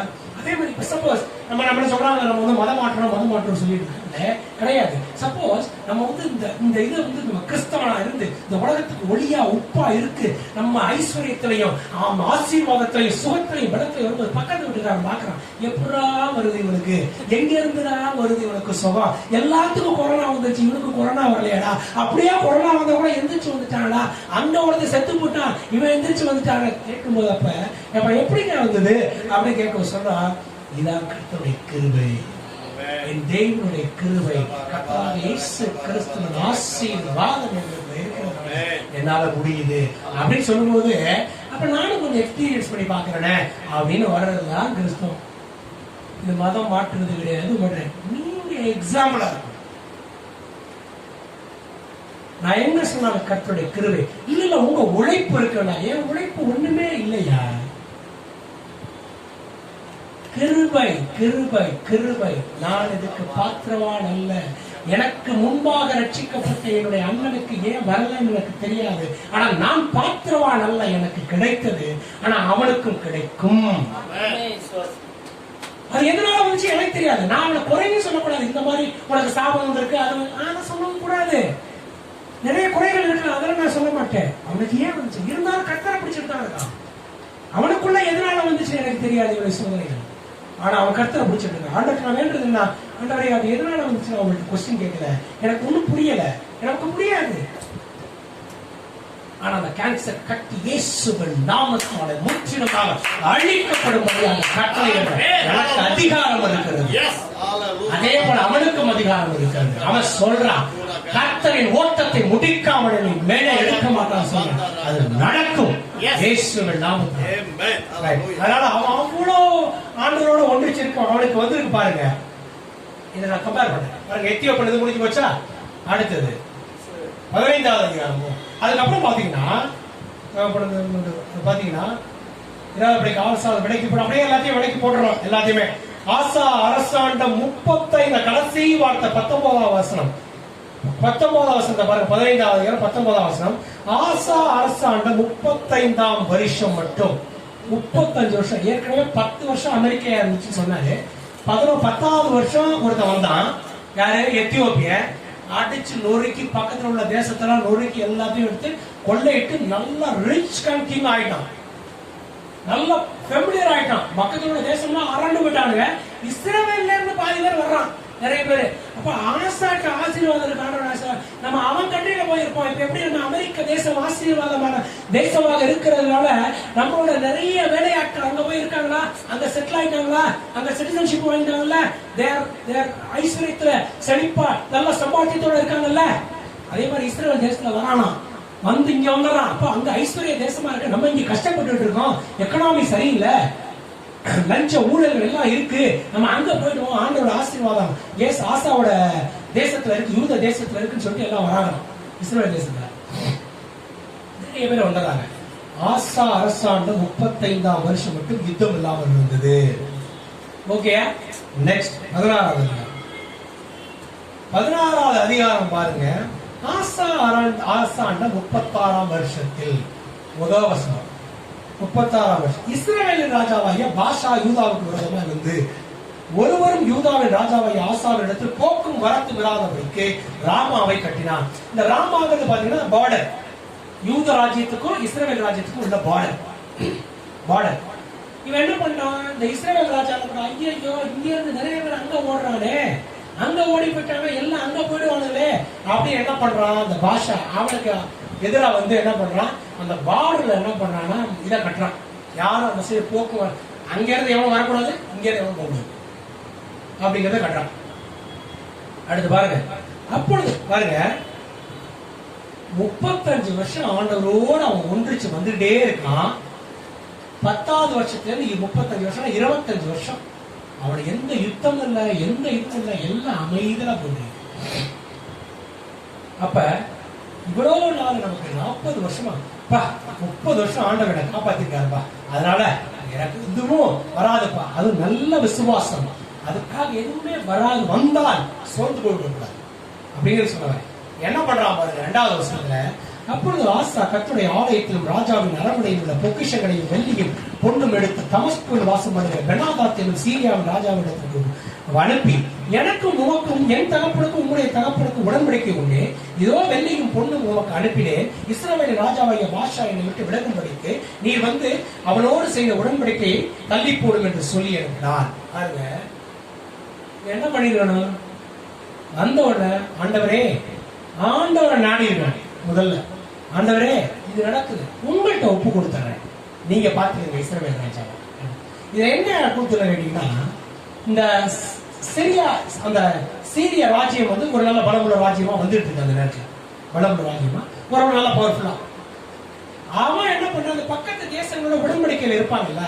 சோ யூத தேசமும் உடன்படிக்கையில் இருக்கு, இஸ்ரவேல் தேசமும் உடன்படிக்கையில் இருக்கு, சீரிய ராஜாவோட சமாதான உடன்படிக்கையில வச்சிருக்காங்க. அவன் என்ன பண்றான், அவன் எனக்காக இது பண்ணிருந்தான், அதனால என்ன பண்றான், உனக்கு வெள்ளி பொண்ணு, ஆண்டோட ஆலயத்துல இருக்க வெள்ளி பொண்ணு, இவன் வீட்டுல இருக்க வெள்ளி பொண்ணு, தங்கம் பொண்ணுன்னா தங்கம் எல்லாத்தையும், அதான் எக்கானமி. அப்ப அதெல்லாம் கொண்டு கொடுத்து அவனுக்கு பரிசா கொடுத்து அவன்கிட்ட உடன்படிக்கையை கட் பண்ணி அவனை துரத்தி விடு, கட் பண்ணு, அதுக்கான எவ்வளவு தரேன் அப்படின்னு சொல்றான். பாருங்க, ஆண்டவரோட போய் பண்ணாம இவன் போய் மனுஷனோட போய் உடன்படிக்கை பண்ணான். பாருங்க எப்படிப்பட்ட ஒரு தேவ மனுஷன், தேவனுக்காக வைராக்கியத்தோடு எல்லாவற்றையும், அதாவது ராஜ்யத்தையே அவன் தேவ ராஜ்யமாக மாற்றியவன், தேவனுக்காக மாற்றியவன். எப்படி பிஹேவ் பண்ண. அப்ப நம்மளுடைய வாழ்க்கையிலும் நிறைய நேரங்கள்ல நான் கூட நிறைய நேரங்கள்ல மாம்சத்துல வேலை செய்யும் போது அது எனக்கு வேலை செய்யாது. இன்னைக்கும் நடக்குது, எனக்கு நேற்று கூட நடந்திருக்கு நிறைய விஷயங்கள் மாம்சத்துல. நான் இப்ப இன்னைக்கு எனக்கு ஒரு வெளிப்பாடு கிடைச்சது. இன்னைக்கு பிரதர் கூட மெசேஜ் அனுப்பி படிச்சிருக்கீங்களா எனக்கு தெரியல, நான் ரெகுலரா அனுப்புற மெசேஜ். நிறைய நேரங்கள்ல நம்ம என்ன பண்றோம், நம்ம ரிலாக்ஸ் பண்றோம். தாவீதோட இதை எடுத்துக்கங்க, எல்லாரையும் பேட்டிலுக்கு அனுப்பு. அதாவது ஒரு சீசன்ல என்ன கேட்டா ராஜாக்களும் வந்து யுத்தத்துக்கு போகணும். ஆனா ராணுவத்தை மட்டும் யுத்தத்துக்கு அனுப்பிச்சுட்டு வீட்டுல ரிலாக்ஸ் பண்ணலாம். ரிலாக்ஸ் பண்றப்ப இவனுக்கு ஒண்ணு வேலையே இல்லை. அதனால ஐடியல் மைண்ட் இஸ் டெபிள் சோர்ஸ் அப்படிம்பாங்க. சும்மா இருக்கிற மனசு கெட்டதை தான் திங்க் பண்ணும். சும்மாவே இருக்கிற எதுவுமே வேலை இல்லைன்னு வச்சுக்கோங்க. எல்லாமே இருக்கு ஆனா எதுவுமே வேலை இல்லைன்னா என்ன பண்ணும்? இன்னைக்கு டெக்னாலஜில ஏதாவது போய் நோண்டும், ஃபேஸ்புக்கு, அப்புறம் இது எனக்கு நடக்குதுங்க. நான் மறுபடியும் சொல்றேன், ஃபேஸ்புக்ல நான் போய் பார்க்கும்போது சில அன்வான்ட் திங்ஸ் வரும்போது அது ஒரு 5 நிமிஷம் அப்படியே பார்த்துட்டு அப்புறமா யோசிப்பேன், ஆண்டவரே நான் கிறிஸ்துவுக்குள் நான் யார், நான் பார்க்கக்கூடாது, நான் பார்க்கக்கூடாது, நான் பார்க்கக்கூடாது அப்படின்னு நான் பண்ணிட்டு இருக்கேன். அதுவே வந்து நான் நிறைய மாற்றணும். பாருங்க, இவ்வளவு நான் ப்ரீச் பண்றேன், இவ்வளவு போகிறேன், எல்லா இடத்துக்கு போறேன், ஆண்டவருக்குள்ள இருக்கேன். எனக்கு சூழ்நிலை வரும் வராதுன்னு நினைக்காதீங்க, எல்லாருக்கும் வரும். ஆனா எல்லாத்தையும் ஓப்பனா சொல்றானேன்னு பாக்குறீங்களா? ஆமாங்க, உண்மையத்தான் சொல்றேன். நிறைய பேர் சொல்ல மாட்டீங்க. பேஸ்புக்ல உள்ள போனா, வீடியோஸ்ல போனா எவ்வளவு இது வரும் தெரியுமா? அதெல்லாம் ஓவர் கம் பண்ணணும். ஆனா பேஸ்புக் நல்லது, கடவுள் கொடுத்த ஒவ்வொரு டெக்னாலஜியும் நல்லது, கடவுள் கொடுத்த ஒவ்வொரு மொபைல் நல்லது. ஏன்னா இதே மொபைல் எத்தனை பேர் கெடுத்துட்டு இருக்கு, எத்தனை பிள்ளைகளை கெடுத்துட்டு இருக்கு, எத்தனை நம்மளே கெடுக்குது, பிள்ளைகளை விடுங்க, நம்மளே கெடுக்குது இல்ல. ஆனா இது நல்லது, என் பிசினஸ்க்கு உதவியா இருக்கு, என்னோட கம்யூனிகேஷனுக்கு உதவியா இருக்கு, இன்னைக்கு இந்த வீடியோ எடுக்கிறதுக்கு உதவியா இருக்கு, ஆண்டோட வார்த்தையை தெரிவிக்கிறதுக்கு பேஸ்புக் உதவியா இருக்கு, இன்ஸ்டாகிராம் உதவியா இருக்கு. ஆனா இதே இன்ஸ்டாகிராம், இதே பேஸ்புக் சினிமாக்கள் எடுத்துக்கங்க. சினிமாக்கள் நல்லது. ஆனா இன்னைக்கு சினிமாக்கள், எத்தனை சினிமாக்கள் நம்ம நல்ல சினிமாக்கள் பார்க்க முடியாது. ஒரு கருத்தை சொல்லக்கூடிய சினிமாக்கள் எத்தனை பார்க்க முடியாது, ஒரு நல்ல கருத்தை சொல்லக்கூடிய சினிமாக்கள். இதே நம்ம பிப்ளிக்கல் சினிமாஸ் இருக்கு. சாம்சன் ஒரு மூவி பார்த்தேன், 2.5 மணி நேரம் மூவி. சிம்சோன், நம்மளோட பைபிள் மூவி. அப்படியே அந்த பைபிள் இருக்க அப்படியே கற்பனையா சிம்சோன் எப்படி இருந்திருப்பான், எப்படி பண்ணிருப்பான், அவனோட ஆக்ஷன்ஸ் எல்லாம் பார்க்கும்போது நமக்குள்ள அந்த உற்சாகம். அப்படிப்பட்ட மூவிஸ் பார்க்கலாம். செக்குலர் மூவிஸே எடுத்துக்கலாம். செக்குலர் மூவிஸ், நான் I use to watch movies. நான் ஓப்பனா சொல்றது, I use to watch movies, good movies. அதுக்காக நீங்க போய் சினிமா பாருங்க அப்படின்னு சொல்லுவாங்க, அதெல்லாம் நீங்க எடுத்துக்காதீங்க. ஒவ்வொருத்தருக்கும் ஒவ்வொரு இது. ஏன்னா எதை நம்ம உள்ள போடுறோமோ அதான் விளையும். ஞாபகம் வச்சுக்கோங்க, எனக்குள்ள எது போனாலும் விளையாது ஆண்டவரோட வார்த்தை. வேணா என்டர்டைன்மெண்ட்டுக்கு போவோம், ஆனா அந்த என்டர்டைன்மெண்ட்டுக்கு நான் என்ன பார்ப்பேன்னா கருத்துல முடியாது. ஏதோ 1-2 மூவிஸ்ல ஒரு ஃபைட்டோ ஒரு இதோ அது ஒரு பொழுதுபோகும், அவ்வளவுதான். ஆனா அது உள்ள போய் தாக்குனுச்சுன்னா உங்களுக்கு இதை வாசிச்சு உள்ள பிரயோஜனமே கிடையாது. எத்தனை இது பாருங்க, எத்தனை இருக்கு. எல்லாமே ஆண்டவர் கொடுத்த ஒவ்வொரு காரியங்களும் நல்லது. ஆனா அதை தவறாக பயன்படுத்தும். ஒரு கார் இருக்குங்க, காரை வந்து நல்லா ஓட்டிட்டு நல்லா டிரைவ் பண்ணி என்ஜாய் பண்ணா கார் இருக்கு. லக்ஸுரி கார் இருக்கு, நார்மல் கார் இருக்கு, அவங்க உங்களுக்கு தகுந்த மாதிரி வச்சிருக்காங்க. கார் வந்து 3.5 லட்சம் ரூபாய், கார்ல இருந்து 2 லட்சம், 2.5 லட்சம், 3 லட்சம், கார்ல இருந்து கோடிக்கணக்கான ரூபாய் வரைக்கும் இருக்கு. அவங்க வசதிக்கு தகுந்த மாதிரி அந்த கார் எல்லாம் வாங்கிக்கிறாங்க.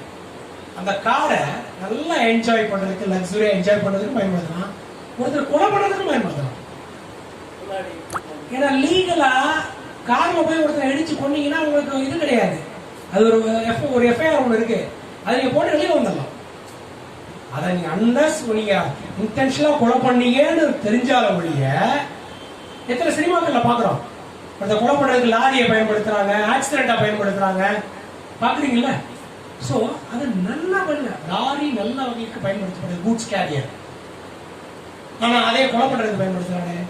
அதே மாதிரிதான், அதே மாதிரி கடவுள் படைத்த ஒவ்வொன்றுமே நல்லது.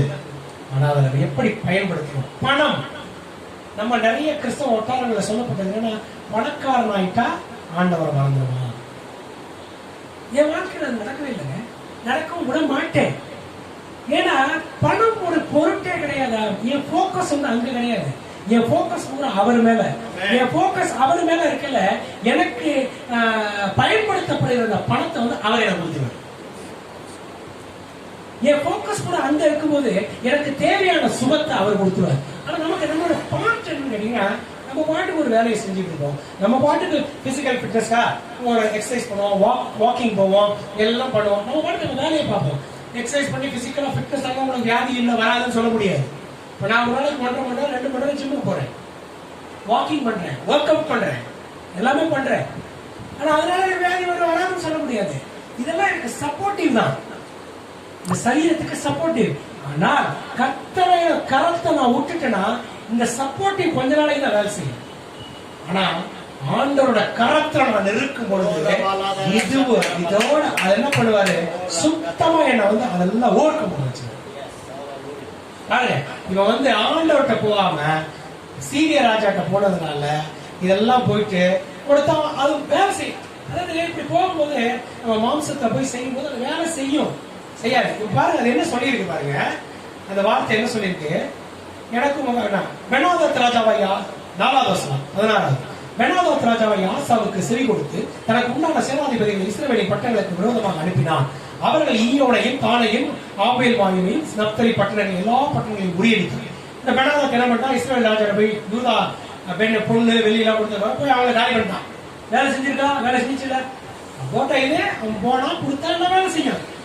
பணத்தை கொடுத்து எதை வேணாலும் சாதிக்கலாம், பணத்தை கொடுத்து எதை வேணாலும் சாதிக்கலாம், வேலை செய்யும். ஒரு ஆபீஸ்ல போய் பணத்தை கொடுத்து வேலை செய்யலாம், சாதிக்கலாம். ஆனா ஆண்டவரை நம்பும் போது, கர்த்தரை மட்டும், அதாவது ஆண்டவரை முதல்ல நீங்க நம்பிட்டு நீங்க ஒரு ஆபீஸ்க்கு போகும்போது ஒரு காரியம் நடக்கும் போதுன்னா நிறைய நேரங்கள்ல அந்த பணமே இல்லாம உங்களுக்கு வேலையை முடிச்சு இல்ல, அந்த பணத்தை சரியான ஆளுட்ட, ஒருவேளை அந்த லஞ்சம் வந்து ஒரு எக்ஸாம்பிள் சரியான ஆளுட்ட போய் உங்களுக்கு வேலை முடிகிற மாதிரி பண்ணிடுவார். ஒரு டீயரை நன்மையா மாத்தி கொடுப்பார். அதுக்காக நீங்க லஞ்சம் கொடுத்து போய் பண்ணுங்க சொல்ல, முதல்ல ப்ரேயர் பண்ணணும், ஆண்டவர்கிட்ட கேட்கணும். ஆண்டவரை நீங்க வாய்க்க பண்ணுங்க. அது எப்படி வேணாலும் பண்ணுவார். அவர் அந்த சூழ்நிலைக்கு தகுந்த மாதிரி அவர் பண்ணுவார். ஈதர் உங்களுக்கு 10,000 கொடுக்க வேண்டிய இடத்துல 2,000 கொடுத்து முடிச்சுடுவார், உங்க சக்திக்கு தகுந்த மாதிரி. இல்ல பணமே இல்லாம கூட பண்ணுவார். நமக்கு தெரியாது, நமக்கு தெரியாது எப்படி நடக்கும், நமக்கு தெரியாது. ஆனால் ஆண்டவர் நம்ம பிரேயர்ல வைக்காம, அதான் எப்பவுமே சொல்லுவேன், action should follow by prayer, not prayer should follow the action. அப்படின்னு என்ன அர்த்தம்னா, இந்த கிரியை வந்து பாத்தீங்கன்னா ஜெபத்துக்கு அப்புறம் தான் வரணும். ஜெபத்துக்கு அப்புறம், விசுவாசத்துக்கு அப்புறம் வருகிறது தான் கிரியை. கிரியைய பண்ணிட்டு அப்புறம் ஜெபத்துக்குள்ள போறது, அப்புறம் விசுவாசத்துக்குள்ள போக முடியாது. கிரியை பண்ணிட்டு விசுவாசத்துக்குள்ள போக முடியாது. கிரியை பண்ணிட்டு உங்களுக்கு நடக்குது, அதை விசுவாசிக்கிறது என்ன தப்பு, என்ன பெரிய விசேஷம். உங்களுக்கு ஒரு 10,000 ரூபாய் கிடைச்சது, அப்பா எனக்கு 10,000 கிடைத்தது என்று விசுவாசிக்கிறேன் அப்படின்னு சொல்றது என்ன பெரிய விசுவாசமா? ஒரு 10,000 கிடைச்சிச்சு, எனக்கு 10,000 கிடைத்தது என்று விசுவாசிக்கிறேன் அப்படின்னு சொல்ற, 10,000 கிடைக்காதப்போ விசுவாசிக்கிறதா ஒரு விசுவாசம்? 10,000 கிடைக்கல, உங்களுக்கு தேவை, எனக்கு கிடைத்தது என்று விசுவாசிக்கிறேன். என் தேவன் என்னுடைய குறைவுகளை அவருடைய மகிமையின் ஐஸ்வர்யத்தை கிறிஸ்து இயேசுவுக்குள் நிறைவாக்குவார். இந்த தேவை எனக்கு கிடைத்து விட்டது என்று விசுவாசிக்கிறேன். இது விசுவாசம். அதனாலதான் எபிரேயர் 11:1 சொல்லுது, விசுவாசமானது நம்பப்படுவதின் உறுதியும் காணப்படாதவர்களின் நிச்சயமா இருக்கிறது. இங்கிலீஷ்ல அழகா வந்திருக்கும். Faith is the substance of things hoped for. எதை நம்பிக்கொண்டிருக்கிறீர்களோ, faith is the substance of things hoped for. எதை நம்பிக்கொண்டிருக்கிறீர்களோ, and evidence of things not seen. எதை நம்பிக்கொண்டிருக்கிறீர்களோ அதுக்கு சாட்சியாக இருக்கிறது. faith வந்து எதை நம்பிக்கொண்டிருக்கிறீர்களோ, நம்பிக்கை வேறு விசுவாசம் வேறு, ஞாபகம் வச்சுக்கோங்க. நம்பிக்கை வேறு விசுவாசம் வேறு. நம்புறது இது வரும் அப்படின்னு நம்பிக்கை வருது. விசுவாசம்ன்றது அது கன்ஃபார்ம் பண்றது. விசுவாசம் வந்து கிடைச்சிருச்சு அப்படின்னு, இது கிடைக்கும் அப்படிங்கிறது நம்பிக்கை, கிடைத்து விட்டது என்பது விசுவாசம். புரியுதுங்களா? நிறைய பேருக்கு நம்பிக்கை விசுவாசம் அப்படிங்கறதெல்லாம் சேம் நினைக்கிறாங்க. ஒவ்வொரு வார்த்தைக்கும் இது அர்த்தம் இருக்கு. நம்பிக்கை கிடைக்கும் என்பது நம்பிக்கை, கிடைத்து விட்டது என்பது கிடைக்காம இருக்கும் போதே கிடைத்து விட்டது. அதை சொல்லுகிறேன். கிடைக்காம இருக்கும் போதே கிடைத்து விட்டது என்பது விசுவாசம். டிஃபரன்ஸ் புரியுதா? ரைட். இப்போ இதுக்குள்ள போவோம். அதனால கனெக்ட் பண்ணி பேசுறேன். எத்தனை பேருக்கு இன்ட்ரெஸ்டிங்கா இருக்கு? ரைட். ஒரு 10 நிமிஷம் எடுத்துக்கலாமா? ஒரு 10 நிமிஷம். ரைட். அதான் லாஸ்ட் முடிக்க போறேன். அப்ப என்ன பண்றப்ப இது வேலை செஞ்சிருச்சு. ஏன்னா காசை கொடுத்தா அதே மாதிரி நம்ம ஒரு ஆபீஸ் போறோம் கொடுக்குறோம், நமக்கு வேலை செய்யுது. அடுத்து என்ன நடக்குது? இதை பாஷா கேட்டபோது ராமாவை கட்டுவதை நிறுத்தி விட்டு தன் வேலையை விட்டு போயிட்டான். ராமா கட்டுறதை விட்டு போயிட்டான். அப்பொழுது ராஜாவை ஆசா யூதா அனைத்தையும் கூட்டி பாஷா கட்டின ராமா கற்களையும் அதன் மரங்களையும் எடுத்து வந்து அவைகளால் கேபாவையும் மிஸ்பாவையும் கட்டான். அங்க ராமா கட்டிட்டு ஒரு பாதி பில்டிங் கட்டிட்டு அவன் போயிட்டான். அதுல உள்ள கல்லெல்லாம் தூக்கிட்டு வந்து இவன் யூதா ராஜா இவன் இடத்துல கட்டிட்டான். எல்லாத்தையும் செலவு மிச்சம், கல்லு வாங்குற செலவு மிச்சம், சிமெண்ட் வாங்குற செலவு மிச்சம் எல்லாத்தையும் போட்டு ஓடி போயிட்டான். அவன் வெனாத சீரியா ராஜா போய் அவனை எதிர்த்த உடனே அவன் விட்டு ஓடி போயிட்டான். ஏன்னா இவன் காசு கொடுத்தனால வெனாத ராஜா போயிட்டான், சீரியா ராஜா. இதை இவன் தூக்கிட்டு வந்து இவன் கட்டிட்டான். வேலை நடக்குது, எல்லாமே வாய்க்குது. ரைட்டா? ஒழிந்தாள். அப்பொழுது ராஜா அனைத்தையும் கட்டினான். அடுத்தது 7வது வசனம் 16. அக்காலத்தில் ஞான திருஷ்டிக்காரனாய அனானி யூதாவின் ராஜாவை ஆசாவின் இடத்தில் வந்து அவனை நோக்கி, நீர் உம்முடைய தேவனாய கர்த்தரை சார்ந்து கொள்ளாமல் சீரியாவின் ராஜாவை சார்ந்து கொண்டபடியால் சீரியா ராஜாவின் ராணுவம் உமக்கு தப்பிற்று. எத்தனை பேருக்கு புரியுது இது? சொல்லுங்க. இந்த வார்த்தை சீரியாவின் ராணுவம் உனக்கு தப்பிற்று. என்ன தெரியுமா? ஆண்டவர் வந்து உனக்கு சீரியாவை இன்னொரு கொஞ்ச நாள் கொடுத்துருக்க போறேன், உனக்கு அந்த நாட்டையும் கொடுத்துருக்க போறேன். நீ அவன்கிட்ட காசை கொடுத்து நீ அவனை போய் நீ வந்து பண்ண சொல்ற, அவனையே உனக்கு நான் கொடுத்துருக்க போறேன், நீ மிஸ் பண்ணிட்டியடா. அவனை உடன்படிக்கை பண்ணிருந்தேன், ஆனா அவனையே உனக்கு நான் கொடுத்து அடிமையாக்கி இருப்பேன், ஆனா நீ மிஸ் பண்ணிட்டியே. சொன்னார் பாருங்க வார்த்தை, சீரியாவின் ராணுவம் உன் கைக்கு தப்பிற்று.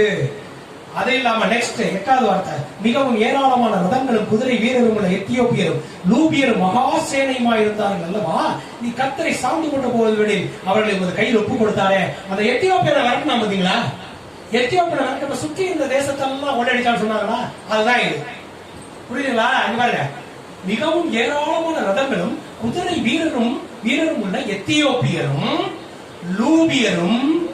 லூபியரும் மகா சேனையுமா இருந்தார்கள் அல்லவா? நீ கர்த்தரை சார்ந்து கொண்ட போது அவர்களை உமது கையில் ஒப்பு கொடுத்தாரே. ஏண்டா அவ்வளவு தேசத்தையும் அவனை மட்டும் இல்ல, உன்னை எதிர்த்து வந்தவனை மட்டும் இல்ல, அத்தனை தேசத்தையும் உன்னை கொடுத்தனே. மகா சேனையா இருந்தாருங்க.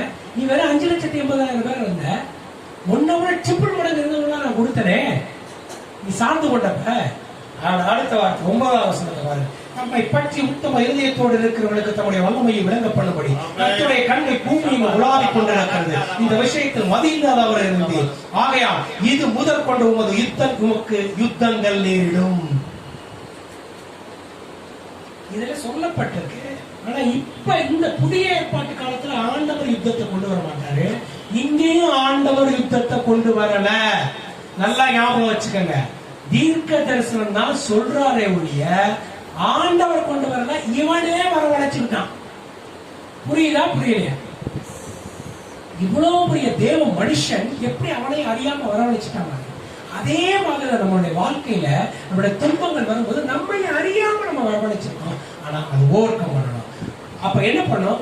மனம் திரும்பிடணும். இப்ப நான் சொல்றேன், இந்த Facebook'ை பாக்குறேன், அந்த தாவீது ராஜா சொல்லல, அந்த நேரத்துல தாவீது ராஜா போருக்கு போயிருக்கணும். போருக்கு போகாதனால பத்ஷேபாவை மொட்டை மாடியில இருந்து குளிக்கிறத பார்த்தான். பத்ஷேபாவோட தப்பான காரியத்தில் ஈடுபட்டான்.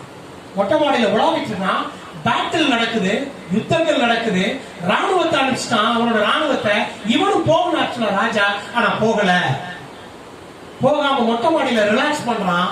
ரிலாக்ஸ் பண்ணும்போது அப்படியே பாக்குறான் பத்ஷேபா, அவனோட ராணுவ கமாண்டர், அவனோட மனைவி குளித்துக் கொண்டிருக்கிறான். அதை பார்த்து அந்த பத்ஷேபாவோடு தப்பான காரியத்தில் ஈடுபட்டு விட்டான். ராஜாங்கிற அதிகாரம். கர்த்தரோடு இருக்கிறவன் தாவீது, கர்த்தரோடு உறவாடுறவன். அப்ப நம்மளுடைய பல நேரங்கள்ல ஆண்டவரோடு சில நேரங்கள்ல அந்த விசுவாசத்தை உச்சத்தில் பண்ண ரிலாக்ஸ் பண்ண ஆரம்பிக்கும் போது அப்படிப்பட்ட நேரத்தில் தான் இந்த Facebook பாக்குறது, இன்ஸ்டாகிராம் பாக்குறது, மத்த கெட்ட இதெல்லாம் பாக்குறது. இது ரிலாக்ஸேஷன். என்னோட வாழ்க்கையில நான் சொல்றேன் எக்ஸ்பீரியன்ஸ், இப்பவும் அது நடந்து கொண்டிருக்கிறது என்னுடைய வாழ்க்கையில. ஆனால் ஒவ்வொரு நேரமும் நான் கர்த்தருக்குள் நான் யார், கிறிஸ்துவுக்குள் நான் யார் எல்லாம் சொல்லி சொல்லி மனம் திரும்பிக்கிட்டே இருக்கேன். இதை ஒரு வழியாக கம்ப்ளீட்டா அழிச்சிருவேன். என்ன சொன்னா பாருங்க, இப்படி மனம் திரும்பாம நான் சொல்ற காரியங்கள் நம்ம பண்ணும்போது, இப்ப நம்ம சில நேரத்தில் தப்பான காரியங்கள் ஏதோ ஒரு தெரியாத அசிங்கமா போய் பாத்துறீங்க. ஆண்டவரே, நான் கர்த்தருக்கு பார்க்க கூடாது, கிறிஸ்துவுக்கு நான் யார் அப்படின்னு சொல்லி நீங்க மனம் திரும்பிட்டீங்கன்னா ஆண்டவர் கிருபையினால ஒரு வழிநடத்திக்கிட்டே இருப்பார். கிருபையினால வழிநடத்திக்கிட்டே இருப்பார். இப்ப நான் அதெல்லாம் மாத்திட்டு இருக்கேன். இப்ப என் பிசினஸ்ல என்ன, நல்ல வருமானம், நல்ல இது, நான் என்ன பண்ண, எனக்கு ஆளு, எல்லாமே ஆளு. இன்னைக்கு எனக்கு கிடைச்ச வெளிப்பாடுங்க, அதை சொல்றேன். நான் இன்னைக்கு எனக்கு கிடைச்ச வெளிப்பாடு காலையில நல்ல வருமானம். ஆனா ரிலாக்ஸ் பண்றேன் சார் நேரத்துல இந்த மாதிரி காரியங்கள். என்னோட புது புது பிசினஸ் பத்தி திங்க் பண்ணாங்க. எப்படி பண்ணாங்க, ஆள் வச்சிருக்கோம் பாத்துக்குவாங்க. ஆள் வச்சுக்கிற தப்பு இல்லை. அவங்க என்ன பண்றாங்க, என்ன செய்யறாங்க, வேற என்ன செய்யலாம், ஃபாலோ அப் சரியா பண்ணலனா எனக்கு நல்லா போயிட்டு இருக்கு. ஆனால் எப்ப இது நடக்கும் தெரியாது. ஆனா அதனாலதான் ஆண்டவருக்குள்ள நான் பலப்படுறேன். ஆண்டவருக்குள்ள இன்னைக்கு நான் உங்கள்ட்ட போதிச்சிட்டு இருக்கும்போது என்ன பலப்படுத்திட்டு இருக்கேன், உங்களை பலப்படுத்திட்டு இருக்கேன். என்னோட எக்ஸ்பீரியன்ஸ் சொல்றேன், என்னோட அனுபவத்தை சொல்றேன். பாத்தீங்கன்னா அடுத்து பாத்தீங்கன்னா நம்மை பற்றி முத்தும் இருதயத்தோடு தேடினவர்களுக்கு, அதாவது 10வது வசனம், 16வது அதிகாரம் 10வது வசனம், 2 நாளாகவும் 16வது அதிகாரம் 10வது வசனம்.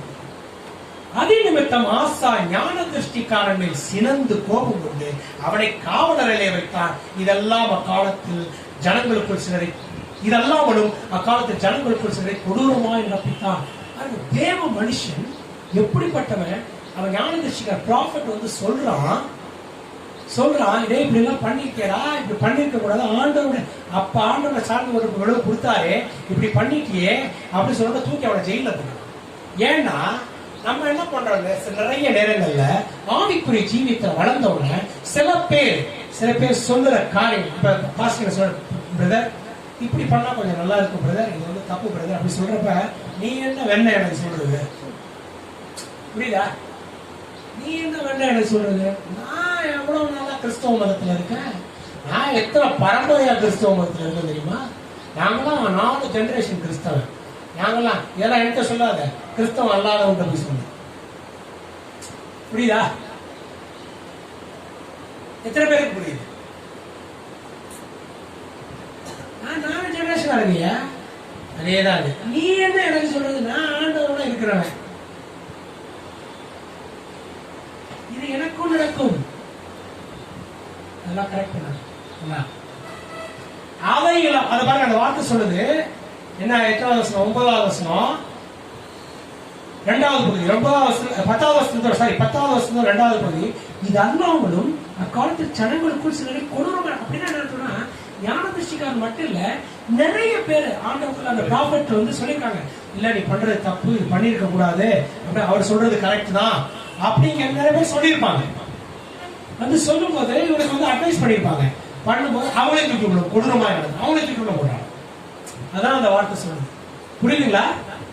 அதுக்கப்புறம் பாருங்க, நடப்பித்தான் ஆசாவின் ஆதி எந்தோடுமான நடப்படிகள் யாவும். பாருங்க, ஒரு மனுஷன் நல்லா வாழ்ந்து கடைசி காலத்துல எப்படி இருக்கு, இருந்தாலும் ஆண்டவர் அவன் வந்து இந்த ஹெவன்ல தான் வச்சிருப்பாரு, ஆண்டவருக்காக செஞ்சான், அவனோட மாம்சத்துல கொஞ்சம் இது பண்ணிட்டான், பண்ணக்கூடாது அப்படிங்கிறதுக்கு எக்ஸாம்பிளா போட்டுருக்கு. அதுக்கப்புறம் அவன் வந்து நல்லபடியா அடக்கம் பண்றாங்க. ஒரே விஷயம் என்ன ஆகுதுன்னு பாருங்க, ஆசா அரசாண்ட 39ஆம் வருஷத்திலே தன் கால்களில் வியாதி கண்டு அவன் நோவு மிகவும் உக்கிரமாயிருந்தது, அவன் தன் வியாதியிலும் கர்த்தரை அல்ல. எத்தனாவது வார்த்தை பாருங்க, 12வது வார்த்தை, 12வது வசனம், அவன் தன் வியாதியிலும் கர்த்தரை அல்ல பரிகாரிகளையே தேடினான். அப்படின்னா he did not seek the Lord, he sought the doctors, physicians. வியாதிப்பட்டவன ஆண்டவர் தேடி இருக்கணும், ஆண்டவர் தேடிட்டு பிசிஷியன் டாக்டர்கிட்ட போறது தப்பு கிடையாது, டாக்டர் தான் ஆண்டவர் நமக்காக கொடுத்தார், மருத்துவமனை நமக்காக கொடுத்தார். ஆனா எடுத்த உடனே மருத்துவமனை, ஆனா மருத்துவமனை முழங்களை போடுவாங்க. கர்த்தாவே ஸ்தோத்திரம், இதை உங்களுக்கு ஒப்புக் கொடுக்கிறேன். சரியான டாக்டரை நீ காண்பிப்பீராக, சரியான ட்ரீட்மெண்டை நீ காண்பிப்பீராக, சரியான இடத்திற்கு கொண்டு செல்வீராக. என்னுடைய சக்திக்கு மேல் செலவு பண்ண முடியாத அளவுக்கு அப்பா என்னை கொண்டு போய் விடாதேயும் அப்படின்னு பிரேயர்ல வச்சிட்டீங்கன்னா ஆண்டவர் சரியான ஹாஸ்பிட்டல், சரியான ட்ரீட்மெண்ட்ல கொண்டு போவார், சரியான டாக்டர் கொண்டு போவாரு. ஏன்னா நீங்க டாக்டர்ஸ் பிசினஸ் ஆயிடுச்சுல்ல, மருத்துவமனைகள்லாம் பிசினஸ் ஆயிடுச்சு. சரியான ஹாஸ்பிட்டல் கொண்டுவார். அதே மாதிரிதான் என்னுடைய சகோதரனுக்கும் அதே போல அந்த சரியான மருத்துவத்தை காமித்து சரியான இதை காமித்து கொண்டு போவார்னு பிரேயர்ல வச்சிருக்கோம். கர்த்தர் அவனை உயர்த்துவார். கர்த்தர் அவனை இந்த இக்கட்டுக்கு அவன் டாக்டர் சொன்ன ரிப்போர்ட் தப்பா இருந்தாலும், டாக்டர் தப்பு இல்ல, டாக்டர் சொல்ற ரிப்போர்ட் ரைட் தான், டாக்டர் சொல்ற ரிப்போர்ட் தப்பு கிடையாது, ஆனா நமக்கு தப்பு. அவங்க சொல்றது ரியாலிட்டியை சொல்லிட்டாங்க. அப்பா கேன்சர் வியாதி வந்துருச்சு, ஃபுல்லா வந்துருச்சு, ஒண்ணும் பண்ண முடியாது சொல்லிருங்க. ஏன்னா இது வரைக்கும் அவங்க ஹிஸ்டரியே சொல்றாங்க, அது தப்பு கிடையாது. அவங்க சூழ்நிலையில சொல்றாங்க, பட் அவங்களுக்கு நம்மளோட விசுவாசம் தெரியாது. நம்ம என்ன சொல்றோம், சரி ஓகே சார் நீங்க ட்ரீட்மெண்ட பாருங்க, என்ன ட்ரீட்மெண்ட் எங்க போகணும் சொல்லுங்க, அவ்வளவுதான், முடிஞ்சு போச்சு. நம்மளோட அவ்வளவுதான் விசுவாசம். ஆண்டவரை மட்டுமே பற்றி கொண்டு அந்த ஆண்டவரை மட்டுமே நாம் பற்றிக் கொள்ளும் போது நமக்கு எந்த விதமான துன்பங்களோ கஷ்டங்களோ வியாதிகளோ எந்த விதமான பண கஷ்டங்களோ ஏது வந்தாலும் கர்த்தர் நம்மை உயர்த்துவார், கர்த்தர் நம்மை கனப்படுத்துவார், அவருடைய நாமத்தை நம்ம மகிமைப்படுத்துவது. அவர் என்ன சொல்லியிருக்கார், என்னை நீ மகிமைப்படுத்தும் பொழுது மனுஷருக்கு முன்பாக நான் உன்னை கனப்படுத்துவேன். 91வது சங்கீதம் சொல்லி இருக்கிறது, அவனுடைய நாமத்தை அறிந்திருக்கிறபடியால் நான் அவனை உயர்ந்த அடைக்கலத்தை வைப்பேன். அவன் என் நாமத்தை அறிந்திருக்கிறபடியால் நான் அவனுடைய நாமத்தை அறிந்து மகிமைப்படுத்துகிறபடியால் அவனை உயர்ந்த அடைக்கலத்தில் வைப்பேன். மனுஷனுக்கு முன்பாக உன்னை உயர்த்துவேன், எனக்கு முன்பாக உன்னை நீ தாழ்த்தும் பொழுது மனுஷனுக்கு முன்பாக உன்னை உயர்ந்த அடைக்கலத்தில் வைப்பேன் சொல்லுகிறேன். அப்படிப்பட்டது நம்ம இந்த காலகட்டத்துல நீங்க என்னைக்குமே நினைக்காதீங்க கர்த்தருடைய வார்த்தையை கேட்கறத குழந்தையா மாறணும். ஒரு குழந்தை வளர்ற வரைக்கும், மெச்சூரிட்டி லெவல் வர்ற வரைக்கும் அப்பா அம்மா சொல்றதுதான் கேட்கும், அப்பா அம்மா சொல்றதுதான் பண்ணும், அப்பா அம்மா சொல்றத மட்டும்தான் கேட்கும், பெரியவங்க சொல்றத மட்டும்தான் கேட்கும். அப்படிப்பட்ட குழந்தைகளாக கர்த்தருடைய வார்த்தையை கேட்கும் பொழுது எவ்வளவு பெரிய மெச்சூர்டு லெவல்ல கத்துக்கிற நிலைமையில இருந்தாலும், ஆமா ஆண்டோட வார்த்தை தீரந்தர் பாஸ்டர் சொன்னாரு, இன்னைக்கு கூட அந்த வார்த்தையை படிக்க எனக்கு புது புது வெளிப்பாடுகள் கிடைக்குது. இதே ஆசாவோட ஸ்டோரிய இன்னொருத்தர் வந்து வேற விதமா இன்டர்பிரட் பண்ணுவாரு, நல்ல விதமா நிறைய வெளிப்பாடுகள் கிடைக்கும். வார்த்தைகள் வந்து ஒவ்வொன்றுமே நிறைய வெளிப்பாடுகள் கொடுக்கும். ரோமர் சொல்லுதுல்ல, இந்த உலகத்துக்கு ஒத்த வேஷம் தெரியாமல் தேவனுடைய பரிபூர்ண சித்தம் என்னது என்று அறிகிறபடினால மனம் புதிதாகிறதுனாலே மறுரூபமாகுங்கள் சொல்கிறது. இதை நிறைய நேரத்துல நம்மளுடைய வாழ்க்கையில அப்ளை பண்ணலாம். இந்த வார்த்தையை நம்முடைய பாவத்துக்கு அப்ளை பண்ணலாம், நம்ம பிசினஸ்க்கு அப்ளை பண்ணலாம், நம்முடைய அன்றாட வாழ்க்கைக்கு அப்ளை பண்ணலாம், நம்முடைய குடும்பத்துக்கு அப்ளை பண்ணலாம், நம்ம குடும்ப வாழ்க்கைக்கு அப்ளை பண்ணலாம், நம்முடைய பிள்ளைகளின் வாழ்க்கைக்கு அப்ளை பண்ணலாம். இந்த ஒரு வார்த்தை ஏங்க, இது வந்து பாத்தீங்கன்னா இங்கிலீஷ்ல கரெக்டா சொல்றதா, this word of God is the practical application to our practical life. அப்படின்னா நடைமுறை ஞானம், நடைமுறை ஞானம் நம்முடைய நடைமுறை வாழ்க்கைக்கு, நம்முடைய நடைமுறை இந்த வார்த்தை கர்த்தர் நமக்கு கொடுத்தது. இது நடைமுறை ஞானம் நம்முடைய அன்றாட நடைமுறை வாழ்க்கைக்கு. அதாவது பிராக்டிக்கலா நீங்க போய் அப்ளை பண்ண பிராக்டிக்கல் லைஃப்ல சும்மா ஓவர் ஆவிக்குரிய ஜீவிதத்தில் இருக்குன்னு சொல்லிட்டு யாரு இல்லைன்னா ஐயோ நான் டாக்டர்கிட்ட போகவே மாட்டேன், நான் போகவே மாட்டேன் அப்படின்னு உட்கார்ந்தா செத்து போக வேண்டியதான். ஆனா நடக்கும், அற்புதமும் நடக்கும், நான் இல்லைன்னு சொல்லல. எல்லா நேரமும் அற்புதம் நடக்கும் நீங்க எதிர்பார்க்க கூடாது. எதிர்பார்த்தீங்கன்னா எப்பவுமே கஷ்டத்துல தான் இருப்பீங்க. நான் அற்புதத்தில் வாழ விரும்பவில்லை, நான் ஆசீர்வாதத்தில் வாழ விரும்புகிறேன். ஆசீர்வாதம் என்பது என்னன்னா என்னுடைய வாழ்க்கையே ஒரு அற்புதம், என்னுடைய அன்றாட வாழ்க்கையே ஒரு அற்புதம், என்னுடைய அன்றாட வாழ்க்கையில் நடக்கிற ஒவ்வொரு காரியங்களும் அற்புதம். கஷ்டம் வந்தாதான் அற்புதம் நடக்கணுங்கிற அவசியம் இல்லை. அது வரும், என்னைக்காவது ஒரு நாளைக்கு தான் வரும். அப்படின்னா டெய்லி உங்களுக்கு கஷ்டம் வந்து வேதம் அற்புதமே நினைச்சீங்க. ஆசீர்வாதமாக வாழ வேண்டும். I don't want to live in miracles, but I want to live in blessings of God. Continuously blessings of God. So கர்த்தருடைய வார்த்தையை நம்முடைய வாழ்க்கையில் எடுத்து நம்முடைய நடைமுறை வாழ்க்கைக்கு அப்ளை பண்ண கற்றுக்கணும். ஒவ்வொரு வார்த்தையும் ஒவ்வொரு வார்த்தையும் நம்முடைய வாழ்க்கையில பல பகுதிகளுக்கு அப்ளை ஆகும். அது அந்த ஞானத்தை கத்துற வார்த்தையை கேட்டுட்டே இருக்கணும், ப்ரீச்சிங் கேட்கணும். டெய்லி என்னோட இவ்வளவு ஞானம் கத்த எனக்கு கொடுக்கறது என்னன்னு கேட்டீங்க, எப்படி நினைக்கிறீங்க? நான் போய் உட்காந்து எப்ப பார்த்தாலும் 24 hours படிச்சுட்டு இருக்கேன். இவ்வளவு கான்டெக்ட் சொல்றேன், இவ்வளவு பண்றேன். காலையில வாக்கிங் போகும்போது கேட்கறது, அதில் வாக்கிங் போகும்போது, கார்ல போகும்போது, எப்பப்பெல்லாம் டைம் கிடைக்குதோ அவனோட வார்த்தையை ஸ்பெண்ட் பண்ணிக்கிட்டே இருப்பேன். அதனாலதான் சங்கீதம் 1 சொல்லுது, துன்மார்க்கரின் ஆலோசனை நடவாமல், பாவிகளின் வழியில் இல்லாமல், பரியாசக்கார உட்கார இடத்தில் உட்காரம், கர்த்தருடைய வேதத்தில் பிரியமாயிருந்து, அவருடைய வேதத்தில் இரவும் பகலும் தியானமாக இருக்கிற மனுஷன் பாக்கியவான். இரவும் பகலும் நீங்க காலையில இருந்து ஜெபம் பண்றீங்களே, ஒரு அரை மணி நேரமோ 20 நிமிஷமோ 10 நிமிஷமோ 1 மணி, அது மட்டுமல்ல, அது நல்லது. அது ஏன் காலையில எந்திரிச்சு பண்றோம்னா, அந்த நேரத்துல எந்த விதமான தாட் இருக்காது, ஆண்டவரோட கொஞ்சம் உறவுல இருக்கணும். நீங்க 24 மணி நேரம் ஆண்டவரோட உறவுல இருக்கணும். இரவும் பகலும் தியானமாயிருந்து அவருடைய வார்த்தையில இரவும் பகலும் தியானமாயிருக்கிற மனுஷன் பாக்கியவான். அவன் நீர்க்கால்களின் ஓரமாய் நடப்பட்டு தன் காலத்தில் தன் கனியை தந்து என்றும் நிலையுறாதிருக்கிற மரத்தை போல இருப்பான். அவன் செய்வதெல்லாம் வாய்க்கும். நம்ம செய்யற ஒவ்வொரு வாய்க்கும் அவரோட எப்போது இருக்கிறது. அப்ப praise the Lord. God bless you all. Thank you.